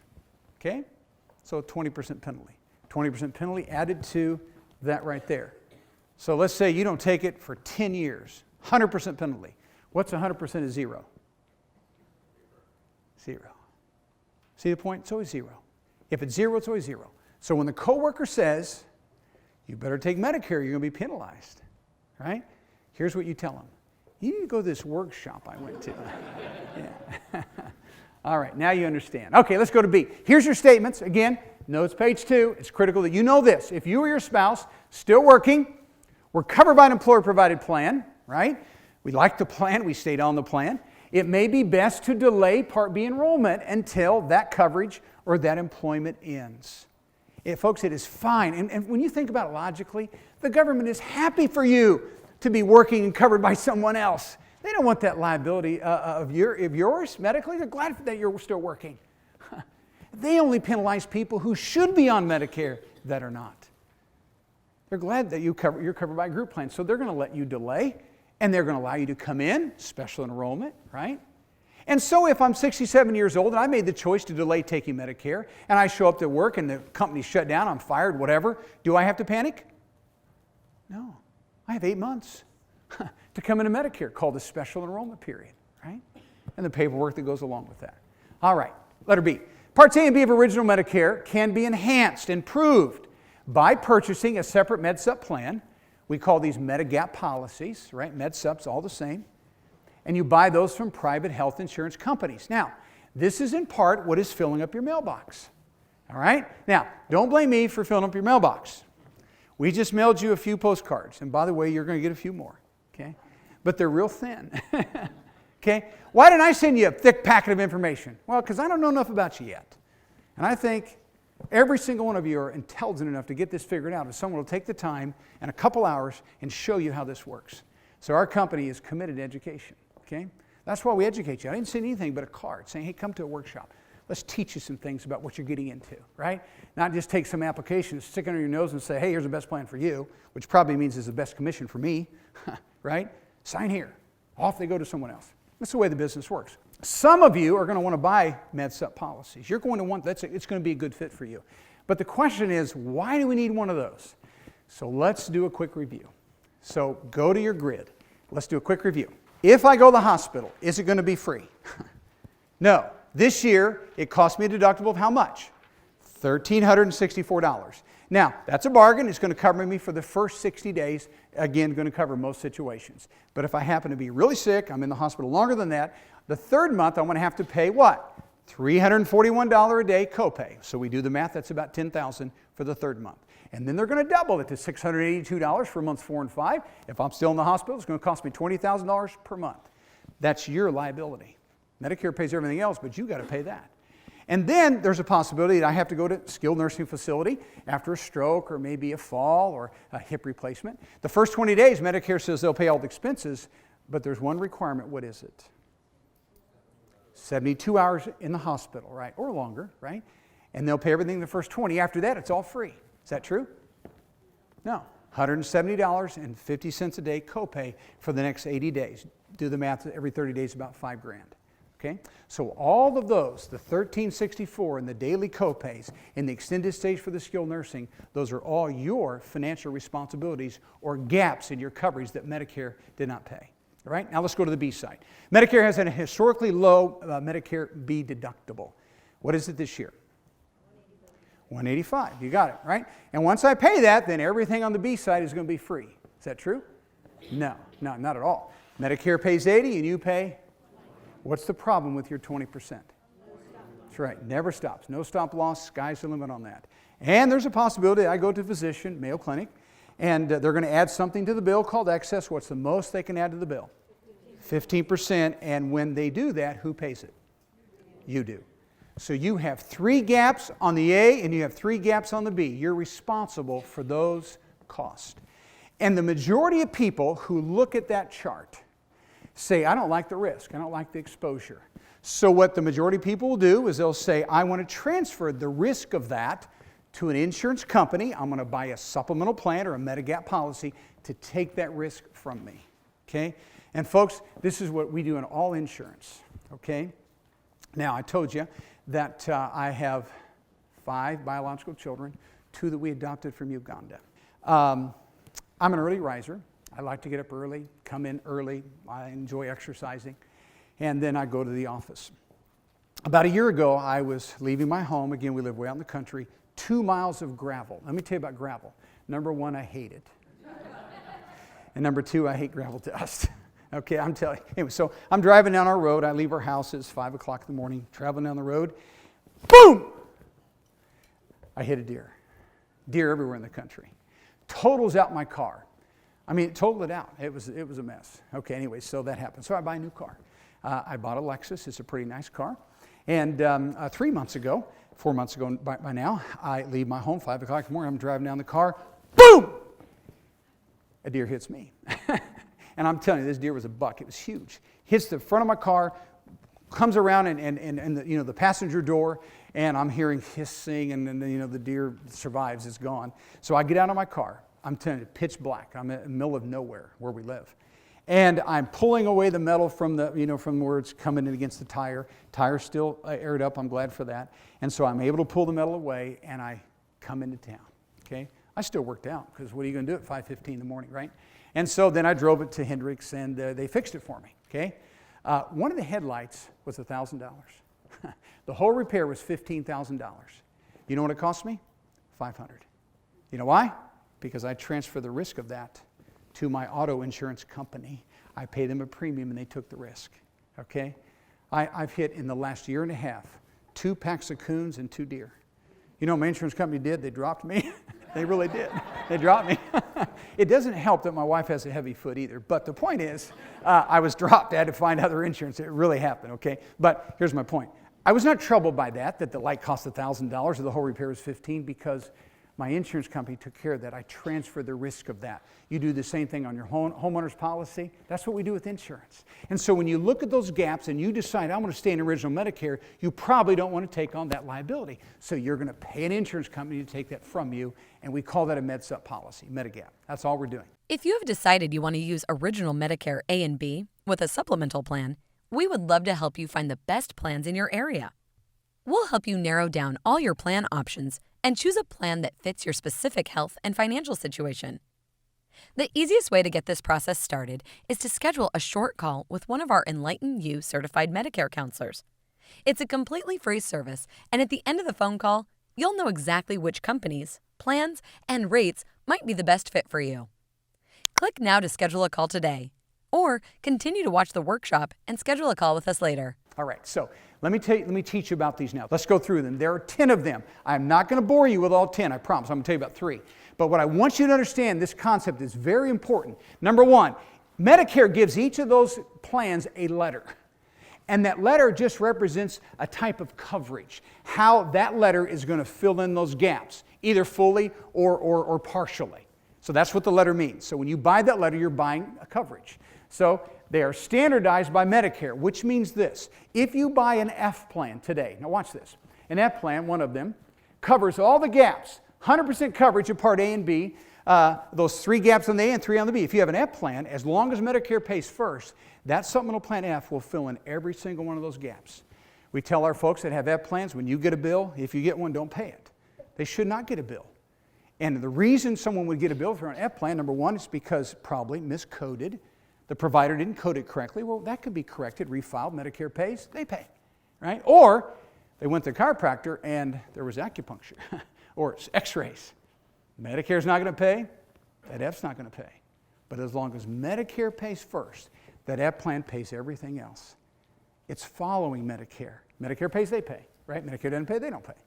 All right, so the F plan is your full coverage plan. Of course, it's the most costly as well. But here's what I want you to see. It is standardized by Medicare, which means this. I don't care who you buy that plan from. You could buy from ABC Insurance Company, or you can buy from XYZ Insurance Company. The coverage is the same. The bills that are going to be paid, the type of bills, the amount of bills, all the same. There's no difference at all with coverage. Why? Because Medicare says there can't be. You buy an F plan, no matter who you buy it from, it's going to cover all the bills. Now, beyond that, there are differences. Premiums certainly vary. Premium stability vary. Agents vary. Ratings vary. There's a lot of things that can be that vary, but the coverage is the same. Now, that's foreign to us, right? Because you all have had work plans. I've had work plans. We said, that plan's better, right? A better insurance. Doesn't have that with Medicare. When you buy the letter, no matter who you buy it from, it's identical coverage. Okay? Now, differences beyond that, but the coverage is the same. That's standardized by Medicare. Okay, now the F plan. Most of you have heard by now that F plan is going to go away eventually. In 2016, before they made this decision, we were the number 1 agent in Kansas City for F plans, for the number 1 company. So more F plans than anybody. We have a lot of experience with F plans. Love selling them. It was a lot of fun. Good coverage. But that changed. 2016, the government says they're going to eliminate those, and they had to work on the verbiage, and they finally come up with a way they're going to eliminate the F plans. It will be for future generations. Anyone born January 1st, 1955, thereafter, cannot buy an F plan. Okay? Born before January 1st, 55, you can buy an F plan, and you can keep your F plan the rest of your life. They're not going to take it away from you, so that group of people were grandfathered in, the majority of you, right? Okay, so you can have an F plan, you can keep the F plan. Well, here's the problem, though. In most markets, now not all markets, but most markets today, this is a little pricier than what we like. So what we really like in most markets, again, this changes, but I want you to see this. The G plan is, in most markets, the most common plan. The G plan is very similar to the F, but one item. You're responsible for the annual Part B deductible. So how much is that? $185, right? Okay, so $185. F covered everything, G covered everything but the B deductible. So that's the only difference. Once a year, you have to pay that. So the first $185 of bills that flows through, which would be docs and specialists or lab, anything outpatient or doctor related, you'll pay the first $185, and then you have 100% coverage after that. No matter who you buy it from, that's the way that G plan is going to work. Now, in most markets, there's going to be now about a $30 to $40 a month difference in these premiums, okay? That's why I'm saying the G is typically a better value. Now, not always. I just wrote a couple plans in Florida. The difference is only $10. In most markets, there's $30 or $40 difference, so follow me. So let's just call it 40 to keep it simple. Let's say there's a difference of premium of $30 to $40. So I have a G plan. In a year's time, I save 40 times 12 is $480, right? But I had to spend $185, right? So my premium savings covered my B deductible. Secondly, what will probably happen over time is as companies take increases, the Fs are higher use plans, so more losses, more claims, typically more price increases. So I think your G plan is going to be more stable in many markets today, all right? So you see the difference. So we're covering our extra expense with the premium savings. All right? So my point is you're paying too much in most markets for a $185 benefit. All right? It'd be like this. Let's say there's a difference of $40. It'd be like me standing back at the back here when we're done. I'm going to do this. I'm going to stand back there, and everyone's going to give me 40 times 12. That's $480. And then I'm going to give you back $185. Would you do that? I can do that. You wouldn't do that. But when somebody buys an F in certain markets, that's the way it is. Now, Florida wouldn't like that. $10 a month difference. F's still a good value. All right? But can everyone buy Fs? Nope. January 1st, 55 on, no more F plans. All right? So that's the way it works. So that's the F plan. That's the G plan. Now, and again, I'm not bragging. I'm just telling you about us. I talked to a carrier recently. They did their annual stuff. They have 54,000 of us. We're number 4 in the country. Number 4. I'm glad. I'm not bragging. We have a great team. We work hard. We try to serve people well. Okay, number 4 out of 54,000. Most of those were what? G plans. Pays me the least amount of commission, but that's a good value for most people. Okay, so we like the G plans. Next is the N plan. Now the N plan covers all the gaps except for what? Now we have 4 liabilities. Remember, a different letter, different coverage. So B deductible is on you, no big deal, $185. Here's my problem with the N plan, excess charges. Okay, you're responsible for it. Every time you go to the doctor or ER for the rest of your life, you're going to have a copay. Now, in most markets, the difference between the G and the N is less than $20 a month. Now, agents talk about N plans all the time. You know why? Because most companies will pay a bonus if you buy an N plan. I think I've written 2 all year long. That's it. That's last year. This year I haven't written any. Hope I don't write any. Okay, that's what they wanted, so we'll write it. It's your money, it's your coverage. But N plans, I don't like the exposure, I don't like the excess, and why have a copay? You're saving $20 a month versus the G. So that's why we like that. So those are your most common plans today. All right, now I'm going to show you this asterisk. We talked about F, G, and N covering all the gaps except these items, but notice, original Medicare doesn't cover certain things. And I told you at the outset of our workshop, Medicare is great insurance, but it doesn't cover everything. So here's what it's not going to cover. Long-term custodial care. I'm going to come back to that one. I'm going to go through the rest of them. Routine, eye, or dental. Now, if you're a diabetic, you will get 2 preventive eye exams a year by Medicare. Okay, 2. But if you're not a diabetic, and if you just go in and you want to get new frames and you want to make sure your eyes are healthy, that's a preventive eye, and that's not covered by Medicare.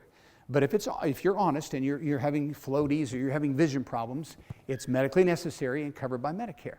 All right? So they do cover lots of things with eyes. They're going to cover glaucoma, cataracts, all that, just not a preventive eye exam unless you're having eye problems. No dental, of course, is covered by Medicare. Denture is not. Cosmetic surgery, as I age, I have more wrinkles. But Medicare doesn't care about my wrinkles, right? That's on you. Acupuncture, I've already taught you about that. Hearing aids the same way as well. Okay, here's the point. If Medicare doesn't cover, are these going to?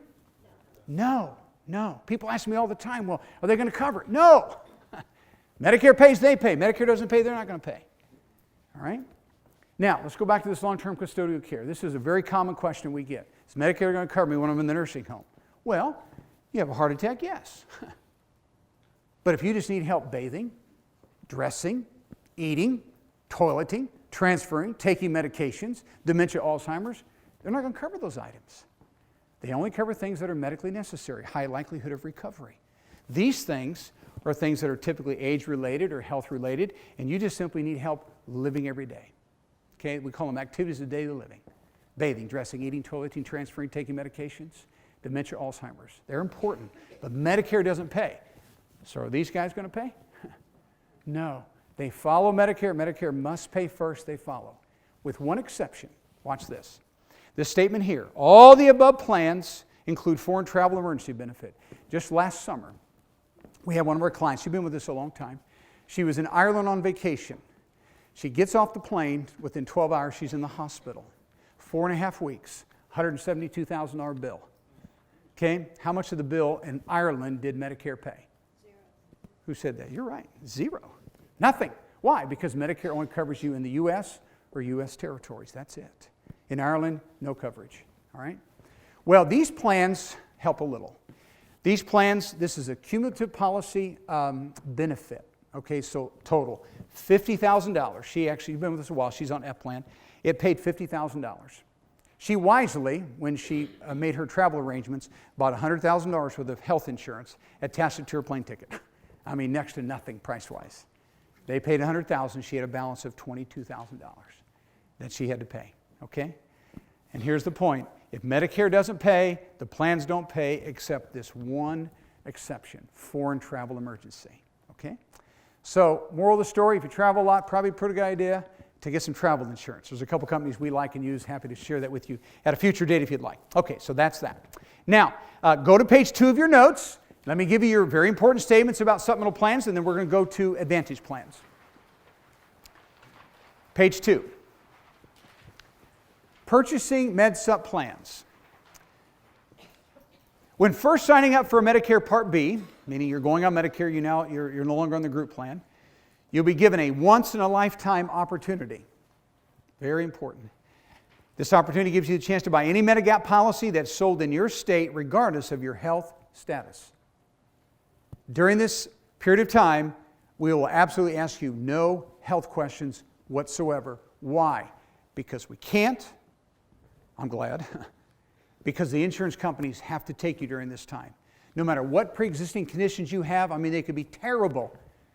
But there's no health questions asked, so the insurance company doesn't know. They have to take you. Medicare says this is your time to get whatever you want. A very important period of time, by the way. But notice how long it lasts. This opportunity begins on your Part B effective date. In other words, you're starting Medicare, and lasts only, what? 6 months. That's it. I could tell you story after story. I won't. But I'll tell you one. We had a fellow came to us, I don't know, it's maybe been a year ago or so, and he had an inoperable cyst on his kidney. Okay? They did a biopsy. It was not malignant. It was just an inoperable cyst. The doctor labeled it kidney disease. Okay? You think he'll ever get that out of his medical records? No way.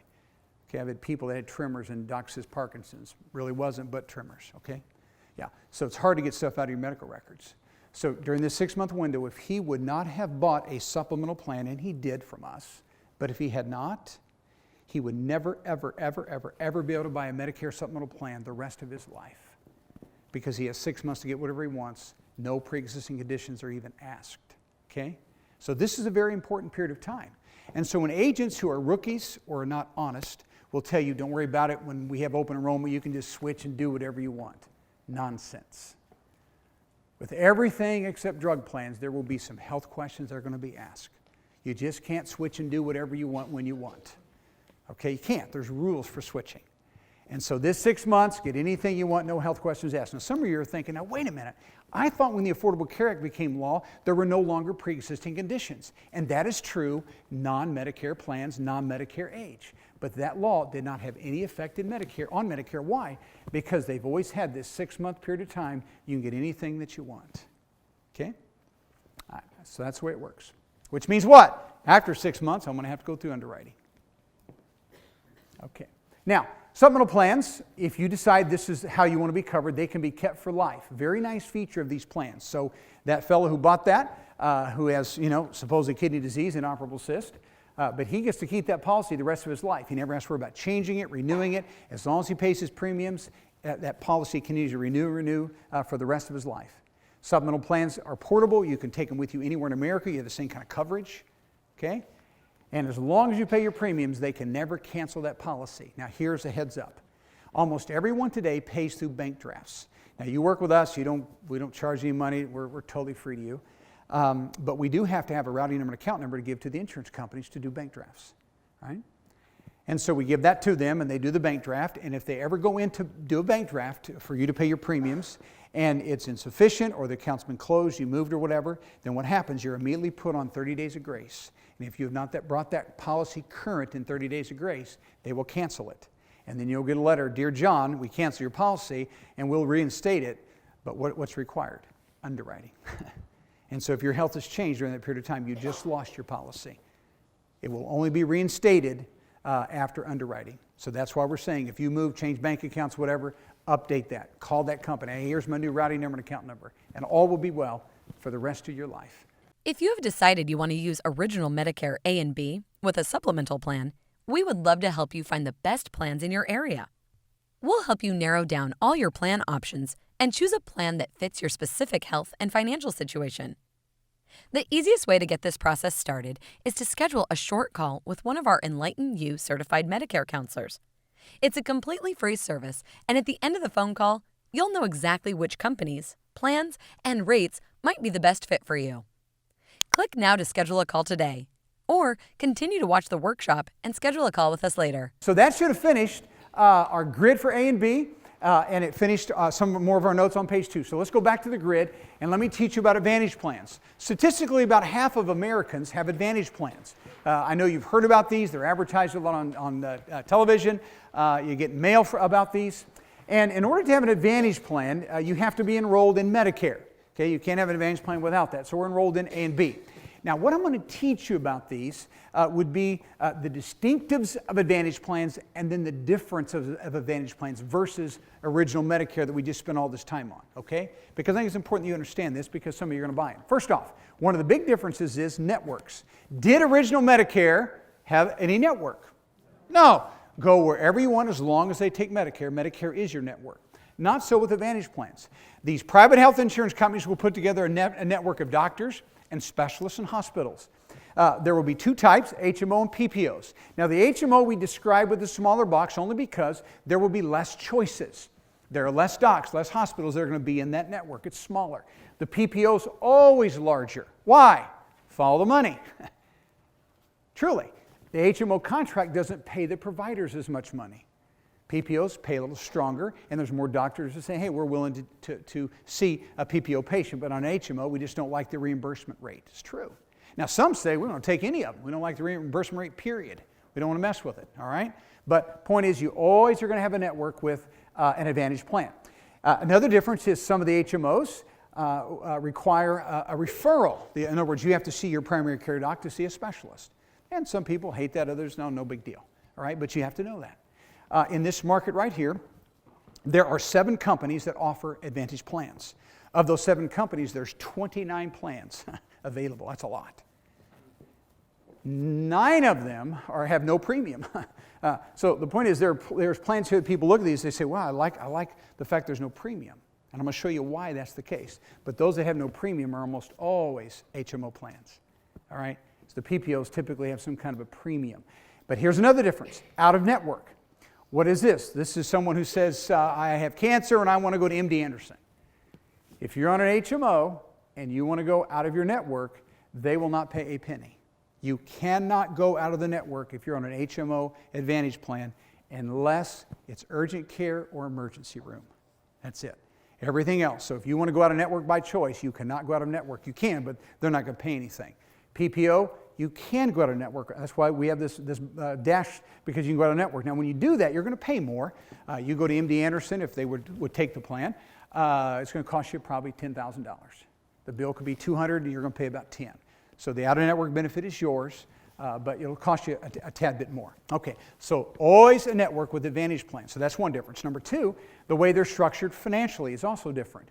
Advantage plans have very low or no monthly premiums. In this market right here, I counted, there are 9 of the 29 plans that are 0 premium. Now, I still have to pay Medicare, my $135.50, right? Coming out of my check, or they're billing me, but the company doesn't charge anything. Why is that? Here's why. Because what you're going to do, instead of paying a premium, you're going to pay co-pays for all the services that you need. Docs and hospital and on it goes. It's a co-pay plan. All right? So low premiums, but we pay co-pays until we hit a certain number. And again, this is a range, depending upon the HMO and the PPO plans, how much you would spend out of your pocket. Now, remember when I taught you about supplemental plans? What are you doing? You're transferring the risk to an insurance company, and you pay a premium for that. Here, you're just assuming more risk. You're saying, I'll take that risk. I like the premium here. I'll take this risk here. That's a decision you have to make. There is no right or wrong. Everyone's different. All right? So we pay as we go on Advantage plans. Now, I want to give you a sample here. And again, you don't have to fill all these in, but some of you are going to buy them, and I want you to have a feel for how the co-pays look. All right, so let's go through it real quickly. Doctor visits. So this is your primary care doc. It's going to be somewhere between $5 to $25. Some markets actually have a zero copay for the primary care doc. Specialists, typically $40 to $50 copay per visit to a specialist. So, heart doc, dermatologist, whatever. Preventive, if Medicare says it's covered, that pink list I gave you, then the Advantage plan will cover it as well at no cost to you. Urgent care, emergency room, remember this is the part that is never in the network. You can go anywhere you want. Urgent care or ER, you don't have to worry about network here, and that would be your copay. $40 urgent care, $90 emergency room. Test lab x-rays covered, depending on where you get the test and what kind of test, $0 to $50 copay. MRIs, CAT scans, these get a little bit pricier. This would also include PET scans, $200 to $400 per test, right? Outpatient surgery, so let's say we go in to have cataract surgery. Probably going to cost us $275 to $400 per eye for cataract surgery. And then if we go to the hospital, remember we had no deductibles, so what do? They charge you a daily copay. So quick quiz, let's say I go to the hospital in February, and I'm in for 5 days. That's the average right now. You're in 5 days. What's it going to cost you on the Advantage plan? $1,500. Let's say I get in an accident in July, I'm rehospitalized, I'm in for 5 days. What's it going to cost me? $1,500. Every hospitalization, we're going to pay for that until we hit our max out of our pocket. Now let's suppose I decide I'm going to stay in original Medicare and I get a G plan. Let's say I've met my deductible of $185. I go to the hospital. What's it cost me? Nothing. Why? You transfer the risk of that. I go back to hospital in July. What's it going to cost me for 5 days if I'm on that supplemental plan? Nothing. If I met my $185 deductible, I'm done. Right? I transfer the risk. All right, I pay a premium to do that. So that's the difference. And again, they're not good, bad, just different, structured differently. All right, so copay plan is the Advantage plan. Now, here's some other differences between original Medicare.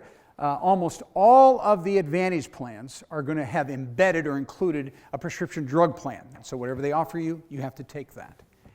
Most of them will include a gym membership network called Silver Sneakers. Now there's another one called Silver and Fit. Some of the plans use that, but they're both very similar. And this just simply means if your community center or maybe Curves or some fitness center is in that network, you can have a membership to go there at no cost for you, okay? Now my one plea is this, please, do not buy an Advantage plan because of that. Don't do that. Okay. Now I think it's good to exercise and all that kind of thing, but listen, you're getting health insurance. Okay. We're not talking about gym membership. Okay, really. It'd be like getting your auto insurance from State Farm, and they say you can go get your car washed once a week. Really, that's not why you go to State Farm. We're getting health insurance. I don't sell gym memberships. Okay, you can go to the gym and probably get one for $20 or $25 a month. So, point is, it's a nice benefit. It really is, but listen, you're getting health insurance. And so don't be lured into that kind of a thing. Next, most of the Advantage plans require pre-certifications and referrals. What's that mean? That means you go to your doctor and you have some back pain, and doc says, I think we better get an MRI. And the doc looks at your insurance and says, well, you better call the Advantage company. So they're going to call somebody sitting in a cubicle, and they're going to have to get that MRI approved first. Okay, it's true. I've had people wait 3 weeks. I've had people wait 6 weeks. I had a guy call me every name in the book. It wasn't my fault. He chose an Advantage plan, and what they said to him, go to therapy for 3 weeks, call us back, and we'll see if we can approve the MRI. He was in a lot of pain. He didn't like that. Okay, so why are they zero? We have a few strings attached called pre-certifications. You get a Medicare supplemental plan. On your card, it will say no pre-certifications. Why? Because that supplemental plan makes no decisions. Medicare calls the shots along with the doctor. Remember, Medicare pays, they pay. Here, they're going to have to get it approved. And again, doesn't make it bad. It's just different. And you have to be aware of that. They don't advertise this, by the way, on TV. Okay, now next. These plans must be reviewed and renewed annually during open enrollment. And again, this isn't a negative thing, but Advantage plans, like drug plans, are written for a calendar year. That's it.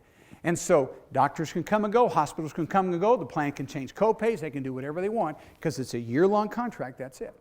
And that's why they have to be reviewed and renewed on an annual basis during the open enrollment period, October 15th to December 7th. Okay? So that's different. Remember my MedSup plan, how long was it written for?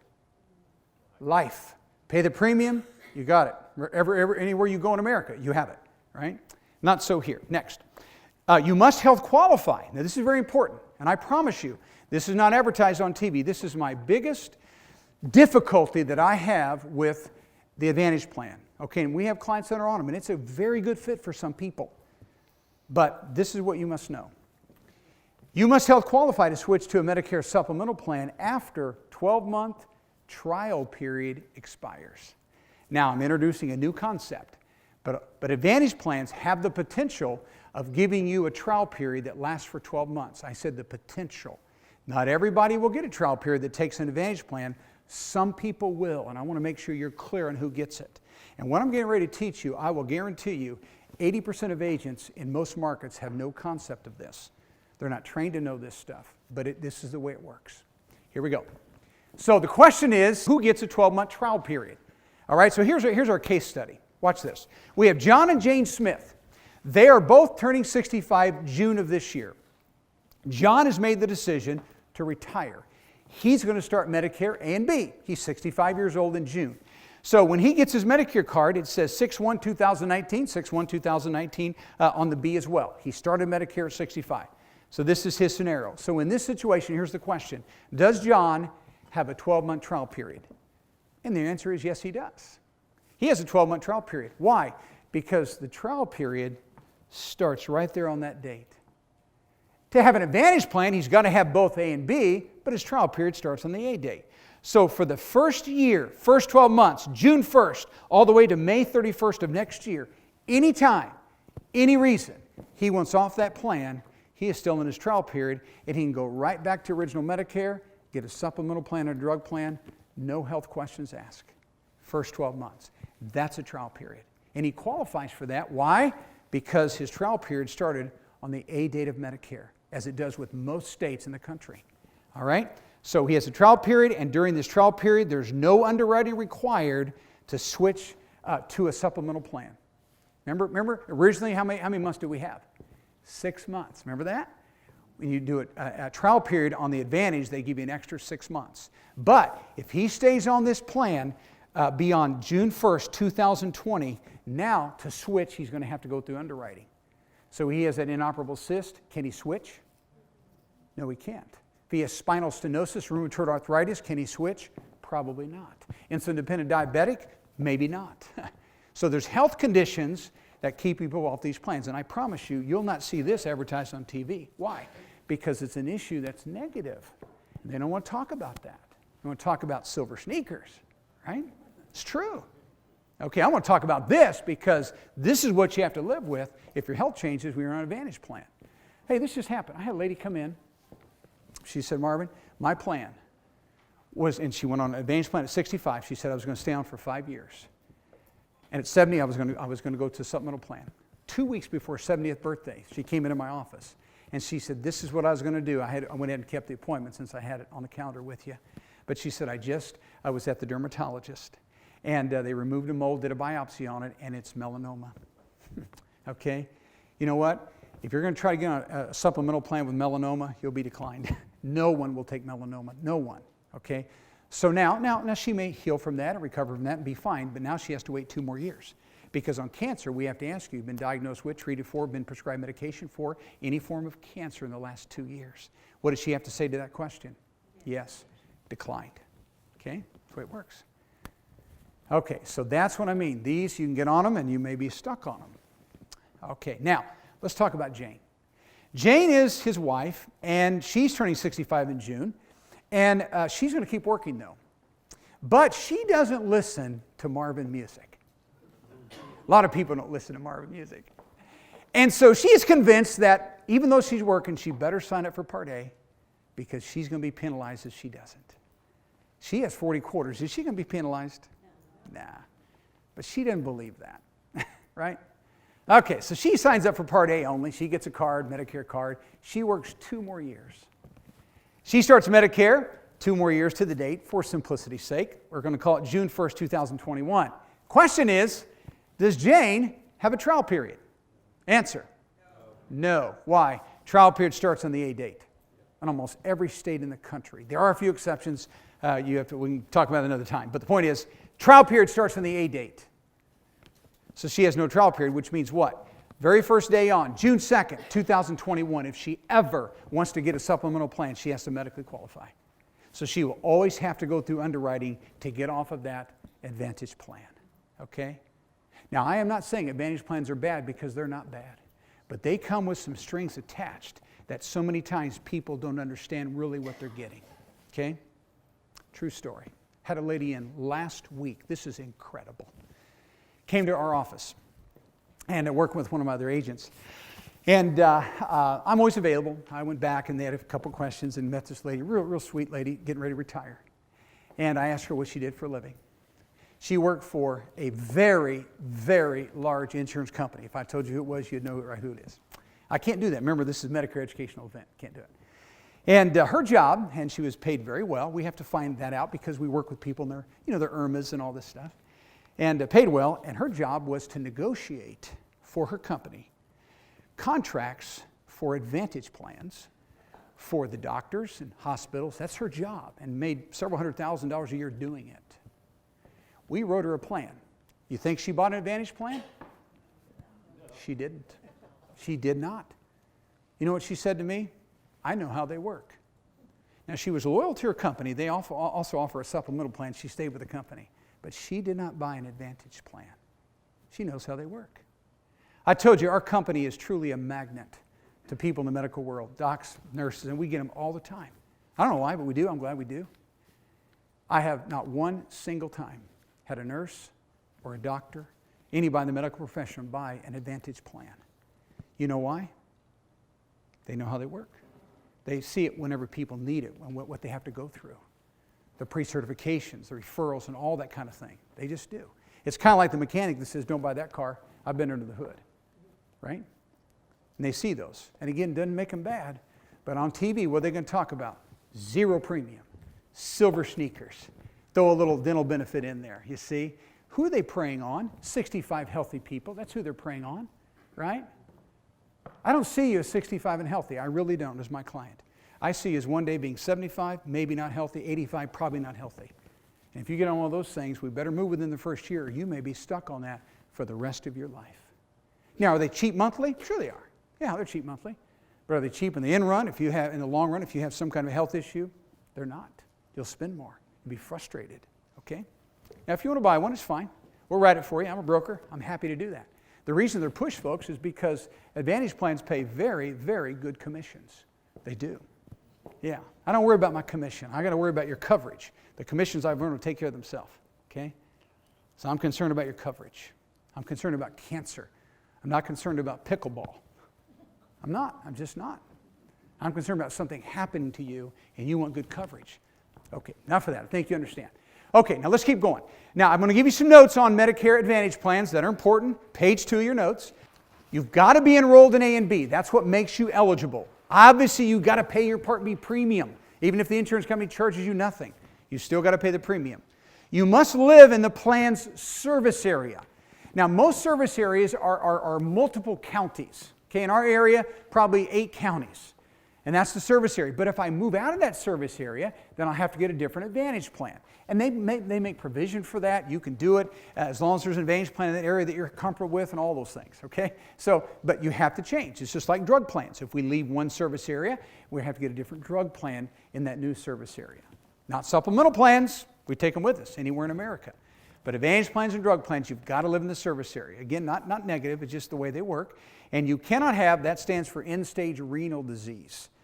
So we always have to ask you, if you're on an Advantage plan, do you have permanent kidney failure, end-stage renal disease, which is basically you're waiting for a transplant or you're on dialysis.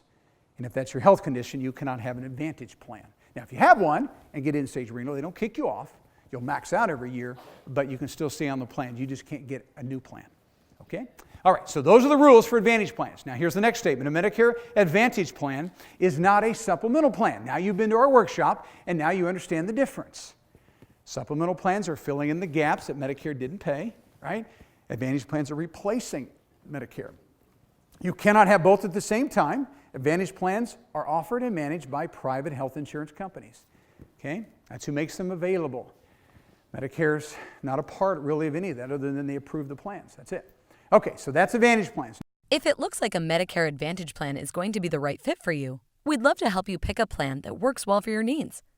We'll need to take a look into your account, your doctors, hospitals, and pharmacies, as well as compare the different plans' copays, networks, and out-of-pocket expenses. If you want to help us with this, the easiest way to get this process started is to schedule a short call with one of our EnlightnU certified Medicare counselors.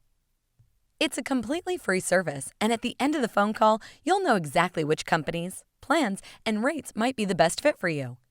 Click now to schedule a call today, or continue to watch the workshop and schedule a call with us later. This is kind of a summary, and then I'm going to conclude tonight with the drug plans. But I want you to see this kind of as a review.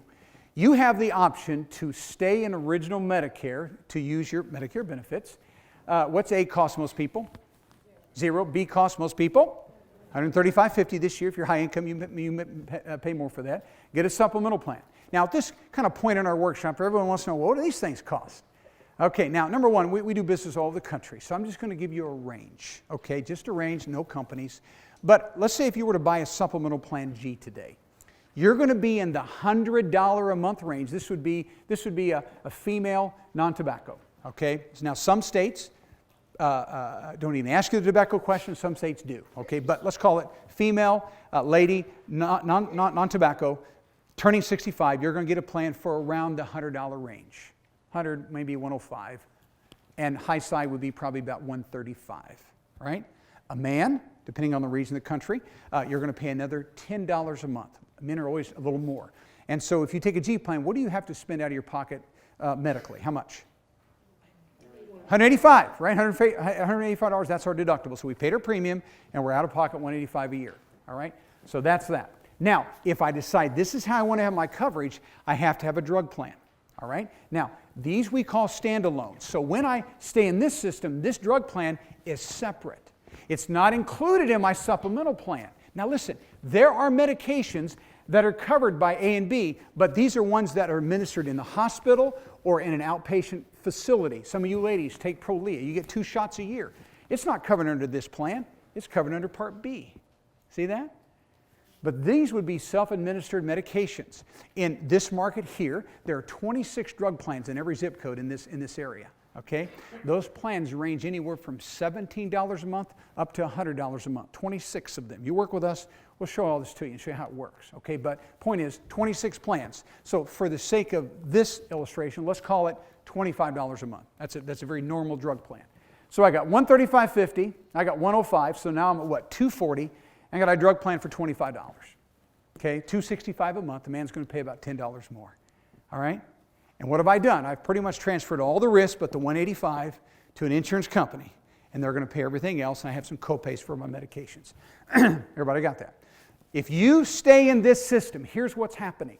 You go to the doctor, you go to the hospital, you're pulling out your Medicare red, white, and blue card, you're going to give that to them, you're going to give them your supplemental card, they're going to bill Medicare first, Medicare takes a balance, sends it right over to the supplemental company, you pay the first $185, they cover everything else. We have a separate card given to us by the drug insurance company, and we're going to use that either mail order or at a retail pharmacy, okay? So Medicare's very much a part of everything that's going on here. Okay? Processing the bills, paying the bills, all those kinds of things, all right? Who's in charge here as far as your health goes? Your doctor, right? Remember, no pre-certifications, no networks here. The doc's pretty much in charge. Now, the other option is to do an Advantage plan. This system came into existence 2003 under the second Bush administration. All right, now, if I stay in this system, now I have networks, some pre-certifications, very low premium. I'm just going to pay my copays. So when someone goes into one of these, they look at it and say, my doc's in the network, I like the hospital choices, I'm comfortable with the copays, I'm comfortable with the risk of the max out of pocket. And now, when you go to the doctor or go to the hospital, the provider doesn't bill Medicare, they bill the Advantage company. You pay your copay, and they pay the rest. That's the way it works. Medicare is not processing anything. Why? Because here's what happens in this system. Medicare takes about, on average, $800 a month out of their budget, and they're going to send it to that Advantage company every month. So you're worth about $10,000 to them in the year, and they're going to give them $9,600 that year. And now you pay your copay, and they're responsible for everything else. By the way, they may lose their shirt on you, or they may make $9,000, whatever. But the rules are this: for all the money they get, 85 cents of every dollar has got to go to someone's care. So they exist to make a 15% margin. That's why you have pre-certifications. That's why you have people at the hospital work for the Advantage Plan kind of looking over everything, seeing, when are we going to get them out of here? That's why. Because they exist to make a profit. And by the way, nothing wrong with the profit. The problem is I don't like them having discretion over your health. That's what I don't like. Okay? Yeah, it's cheap, and yeah, it has silver sneakers. But all of a sudden, Doc's not in charge over in this instance as much. Okay? All right, so they get a monthly fee. They're responsible for you. You pay your copay. They pay the rest. Now, another issue I have with this, can I just, anytime I want to leave this world and get in this world, can I just do that? No. If I have a trial period of 12 months, I can do that, can't I? But after that, over here, to get there, I got to health qualify.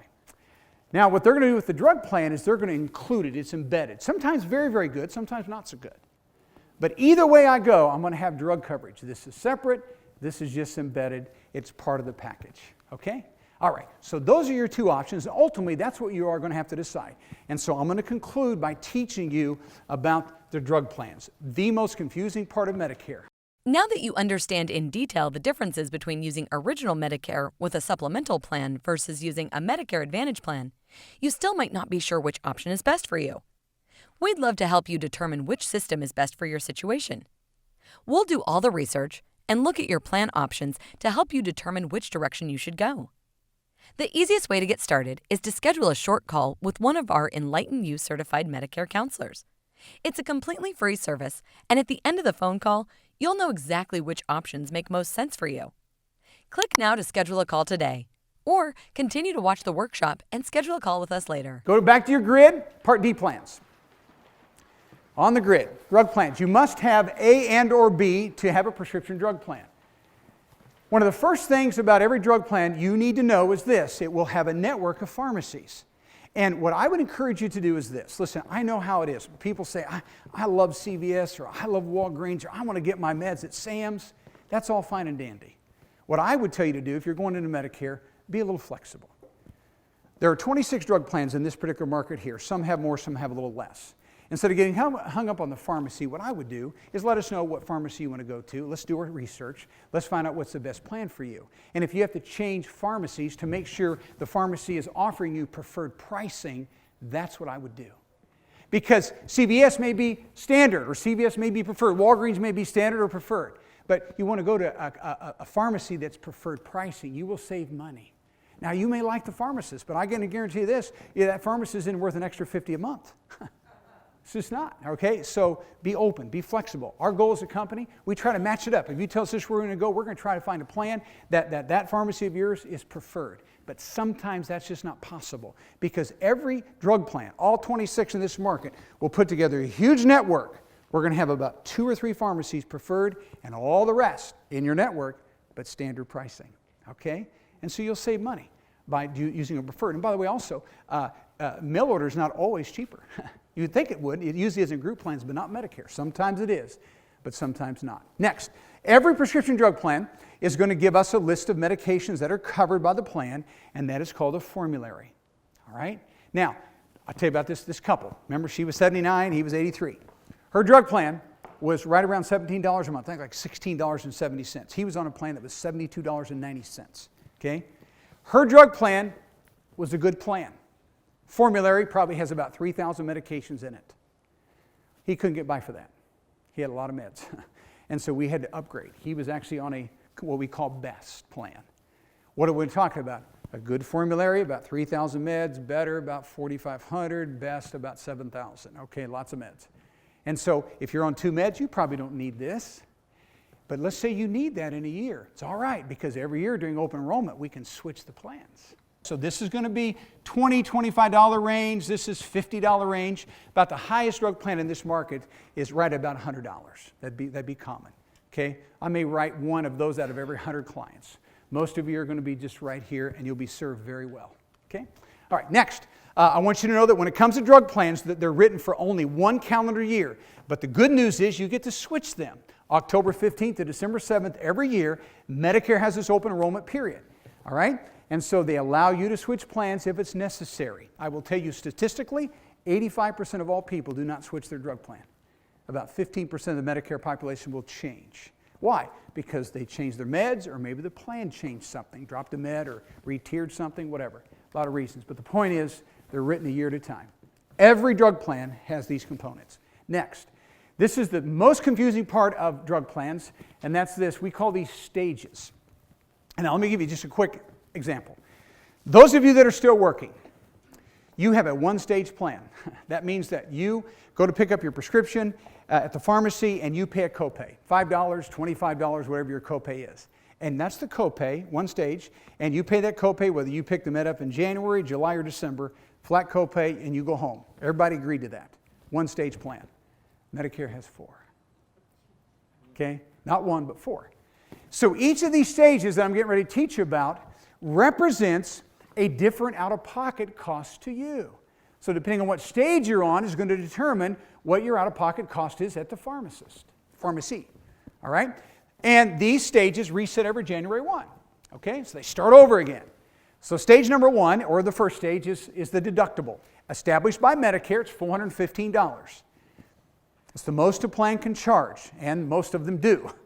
And all this means, folks, is this. Let's say you're on 2 meds, and they're $2 copays. You don't have to show up and write a check for $415. It just means you pick up your meds, you write a check for $4, and that $4 copay is going towards this deductible. So my copays are applied to the deductible. Some people never meet that. If you're on a few low-cost generics, you probably won't. Okay? But we got to meet the deductible. Once we have, then we move to stage 2. And the second stage is nothing more than a different set of copays, typically lower. Let me give you a great example. Let's follow this through. Let's talk about Eliquis. Eliquis retails, full cost of Eliquis right now, it's a heart medication, between $450 to $500 a month. And so if I'm on a plan where I have to meet my deductible, I'm going to pay that for the very first time I pick up that prescription. And then I'm going to go to this stage here. It's typically a tier 3 medication with a $45 copay for Eliquis. All right?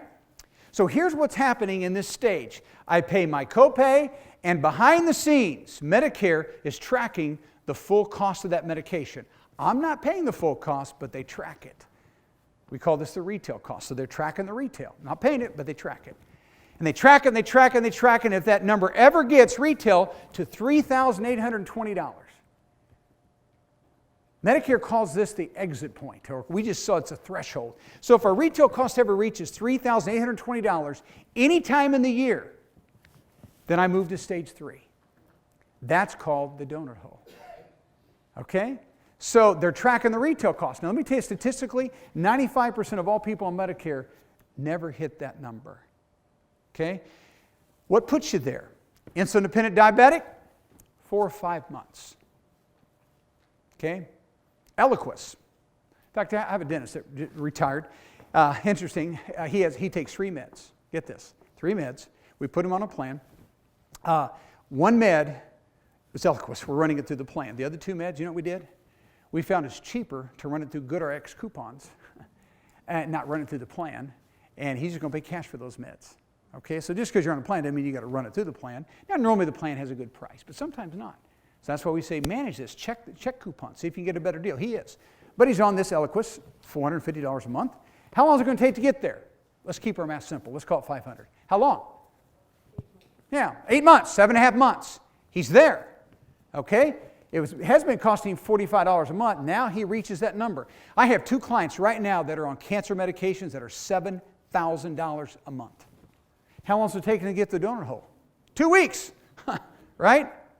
But whenever we get there, then we move on. Called the donut hole. So now you know why people go to the donut hole. Expensive meds, a lot of meds. They've reached that threshold, then they move on. Now, while we're in the donut hole, now, again, it's a different structure. Now we're paying a copay based upon the percentage of the full cost of medication. Now, generics are cheap anyway, so it's no big deal. This is the bigger deal. So let's go back to Eliquis. $500 a month. I had to meet my deductible. Then I pay a $45 copay. And now I'm 7 months in the plan. Now I got to pay 25% of that $500. So now what's my copay? $125. See that? Now, by the way, the donut hole is the best it's ever been. Donut hole meant 0 coverage. When this whole system started in 2006, if you got the donut hole, you were on your own. Not today. What happens in the donut hole is you pay your percentage, and they have a whole new number, but the manufacturer has to discount. This year it's 70%. They have to discount those medications. So it costs you 25%. I'm not minimizing the pain in the donor hole, I'm not.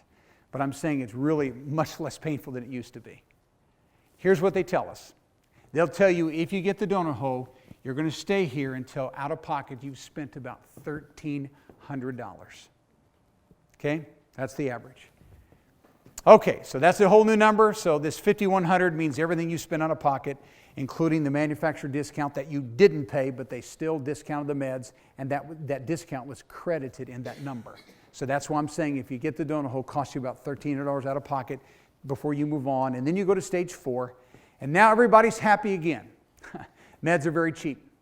5% of the retail cost are these fixed dollar amounts for generic and brand name fills. Every drug plan that's on the market is structured just like this.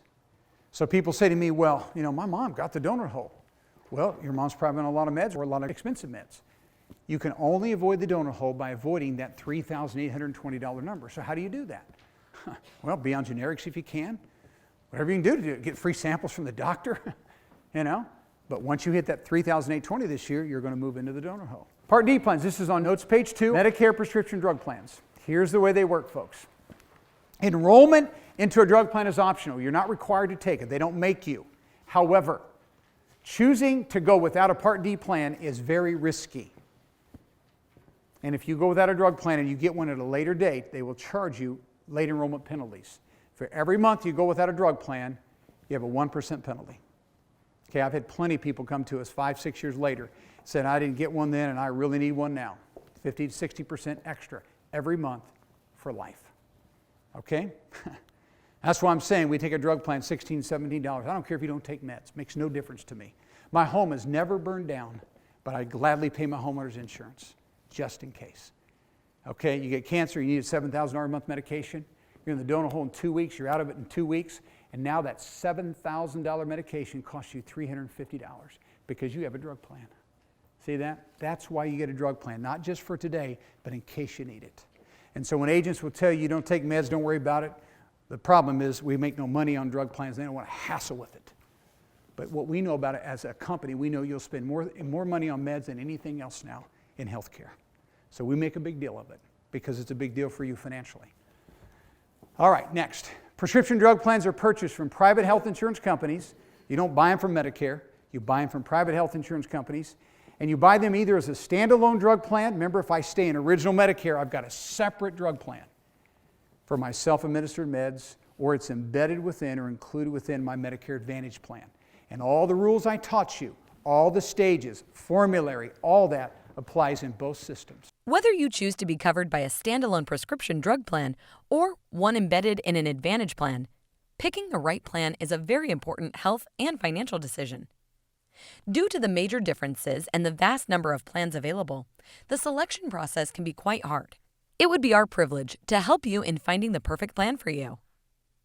The easiest way to get this started is to schedule a short call with one of our EnlightnU certified Medicare counselors. It's a completely free service, and at the end of the phone call, you'll know exactly which prescription drug plan is right for you. Click now to schedule a call today, or continue to watch the workshop and schedule a call with us later. All right. Now, go to page 3 of our notes, and we get to go home. I'm glad too. Remember, I've been up since early. Many of you have too. All right, so I've rambled a long time to say this to you. You have 2 choices. Number 1, you can choose to use original Medicare A and B, stay in that system. Medicare is your primary payer. You'll probably get a supplemental plan, and as I said, most markets, we like the G plan. We think it's a better value. And that it's going to fill in the gaps, everything but the 185, and then you'll get a separate drug plan for your prescriptions, either the pharmacy or mail order. So if you decide that this is the way that you want to use your Medicare benefits, how many cards do you have in your purse or in your wallet? You're right, 3 cards. My Medicare card, A and B, my supplemental card to fill the gaps in. I give both of those at any provider, doc, hospital, and I got a separate card for my prescriptions. 3 cards, 3 premiums. So this is a premium-based coverage with 3 insurance cards I'm going to use. These 2, medical, and that for prescriptions. And I told you, this market here, For a female, $260, $265 average. A man's going to pay about $10 more. On the high side in some markets, around the $300 range. Okay? So you're paying a premium. You transferred the risk pretty much 100%, but the B deductible. Okay, so that's one option. Some of you, that's going to be a good fit for you. Others, you're going to want to do a replacement plan. We replace the original Medicare A and B with an Advantage plan written by a private health insurance company. I pay my copays, and within that will be a prescription drug card. If I choose to use this system, I still have my Medicare A and B, but do I use my A and B card? I don't. I do not. Put it in the drawer. You may use it later, if you get off of it. But for now, you're not. So how many cards am I now carrying in my wallet or my purse? One card. Why? Because I'm going to pay copays. I'm issued one card. I pay my copay. The insurance company pays the balance. All right, so that's what that looks like. And for some of you, that's going to be a good fit. Now listen, if I knew that I would never have a serious illness the rest of my life, I hope that's the case. But if I knew that for sure, I had the crystal ball, you know what I would buy? That right there. I'll save the money, love to. But the problem is I don't have a crystal ball. And you don't either, right? So that's what you've got to decide. Do you want to transfer the risk or do you want to assume some of the risk? And there is no right answer. You're different. That's why I said one size doesn't fit all. That's why we read all the plans, okay? Now, insurance industry gives you opportunities for assistance. Let me tell you about it, we'll go home. Number one, insurance companies set up call centers. Every company, other than mine, that sent you mail, this is what they want you to do. Call the call center. Now, I'm a broker, so I have to work through call centers. And I can tell you for a fact, here's what's going to happen. For every 3 calls to a call center, 1 will be terrific and the other 2 will stink. Okay? Now, the other 2 that stunk, they have the best of intentions, but they put them on the phones way too early. In my opinion, they don't train them well enough to get them on the phone. Now, you get someone that's been at this for 5, 10, 15 years, they're helpful. They know what they're talking about. You get someone that had been in this business a year, 2 years, they're still learning. And they put them on the phone usually in about 3 months. So they're not trained as well. Another problem is call centers, there's a supervisor tracking how many calls they make that day, how many sales they get that day, and they've got to meet a certain quota, and they cannot be on the phone very long. One of our agents said, she's familiar with the call center, she said this, if you get off the phone in a certain period of time, you get a bonus. Now that's ridiculous. That is ridiculous. What are you concerned about? The clock or the coverage for the client? And that's the problem with call centers. Okay? I'm not saying every time you call them they can't help you, but 2 out of 3 people are just not trained well enough, and yet you are their guinea pig. And you're making maybe a lifelong decision for coverage, and you may not be getting the best information. That's what I don't like about them. Number 2, you can use a company captive agent. Now, these are insurance company employees, and every large insurance company has employees that work for them. All right?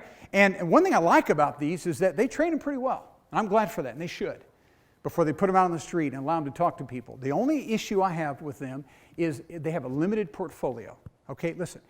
In this market, we have 7 Advantage companies, about 20 supplemental companies, 26 drug plans, 29 Advantage plans. There's a lot of plans. And they're only going to represent just a couple of those because they work for the company and they represent their portfolio. Okay, that's a captive agent, right? Just like a State Farm. Is State Farm going to tell you go to Allstate or go to Geico? No! Come to us, we're the best. And that's what they do. They get paid by writing the company's plan, and that's all right. My problem is that may not be the best fit for you. You're not going to know because they can't talk about that. They're not going to. They're representing the company. Or you can use someone like us. And those of us who have chosen to be an independent broker, we do it this way because we don't want to be captive to anyone. Because we know one size doesn't fit all. We want to make sure the people that we try to serve have all the options available to them in that market. And that's what we do. And all independent brokers are like that. We have contracts with the companies. We can represent them, but we're not captive to them. And so independent brokers give you a lot of options. Hopefully they're trained and know what they're doing. Okay, so a lot of people ask us, well, Marvin, if I wanted to use you, what's that look like? We call it Smart Medicare, okay? And we believe that Smart Medicare is a must. Let me show you how we do it. Number 1. Everything we do, and you could probably gather by this workshop, but first off, everything we do, we have a system. I mean, from A to Z. Everyone that you talk to, I mean, we have a protocol. Everything we do, it's systematized, has to be. Our goal is this next word, M, meticulous. I truly am committed, and our agents are committed to this. We're going to be meticulous in everything we do. We're dotting every I, we're crossing every T. Why? Because you're making some real important decisions, and we understand that. Affordable, we are very sensitive to price. We want to make sure you got the best price. I'm not looking always for the cheapest deal. I'm looking for the best value. And then it's going to be reliable. You can count on it. It's the right plan. Okay, we're reliable. We know what we're doing. We're going to lead you correctly, and we're going to do it on time. That's also important. Why? Because Medicare has timelines. So that's what our business looks like. What does it cost you? Totally, totally free. It doesn't matter whether you use a call center, a captive agent, or an independent broker. No one works for free. There's always a commission for the agent. It's all the same price to you. You don't pay it. It's the cost of the insurance company doing business. They're going to pay the agent.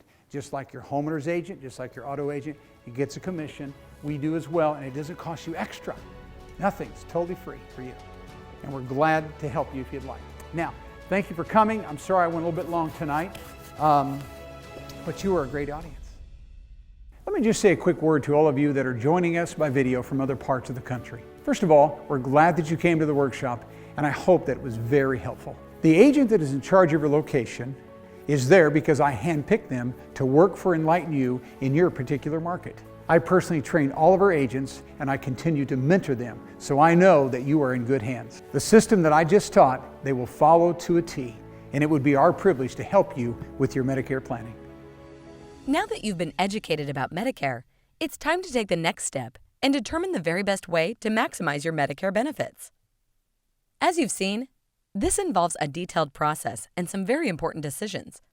We would love to come alongside you and help guide you through this entire process at absolutely no cost to you.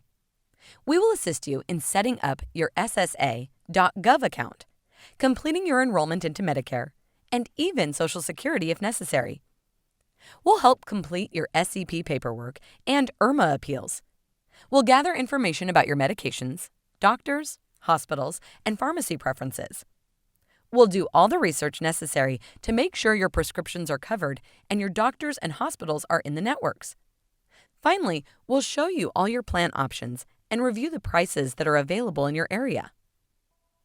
We know that one size does not fit all in the Medicare business, and that's why we're committed to do everything possible to help you enroll into the Medicare plans that are the right fit for you.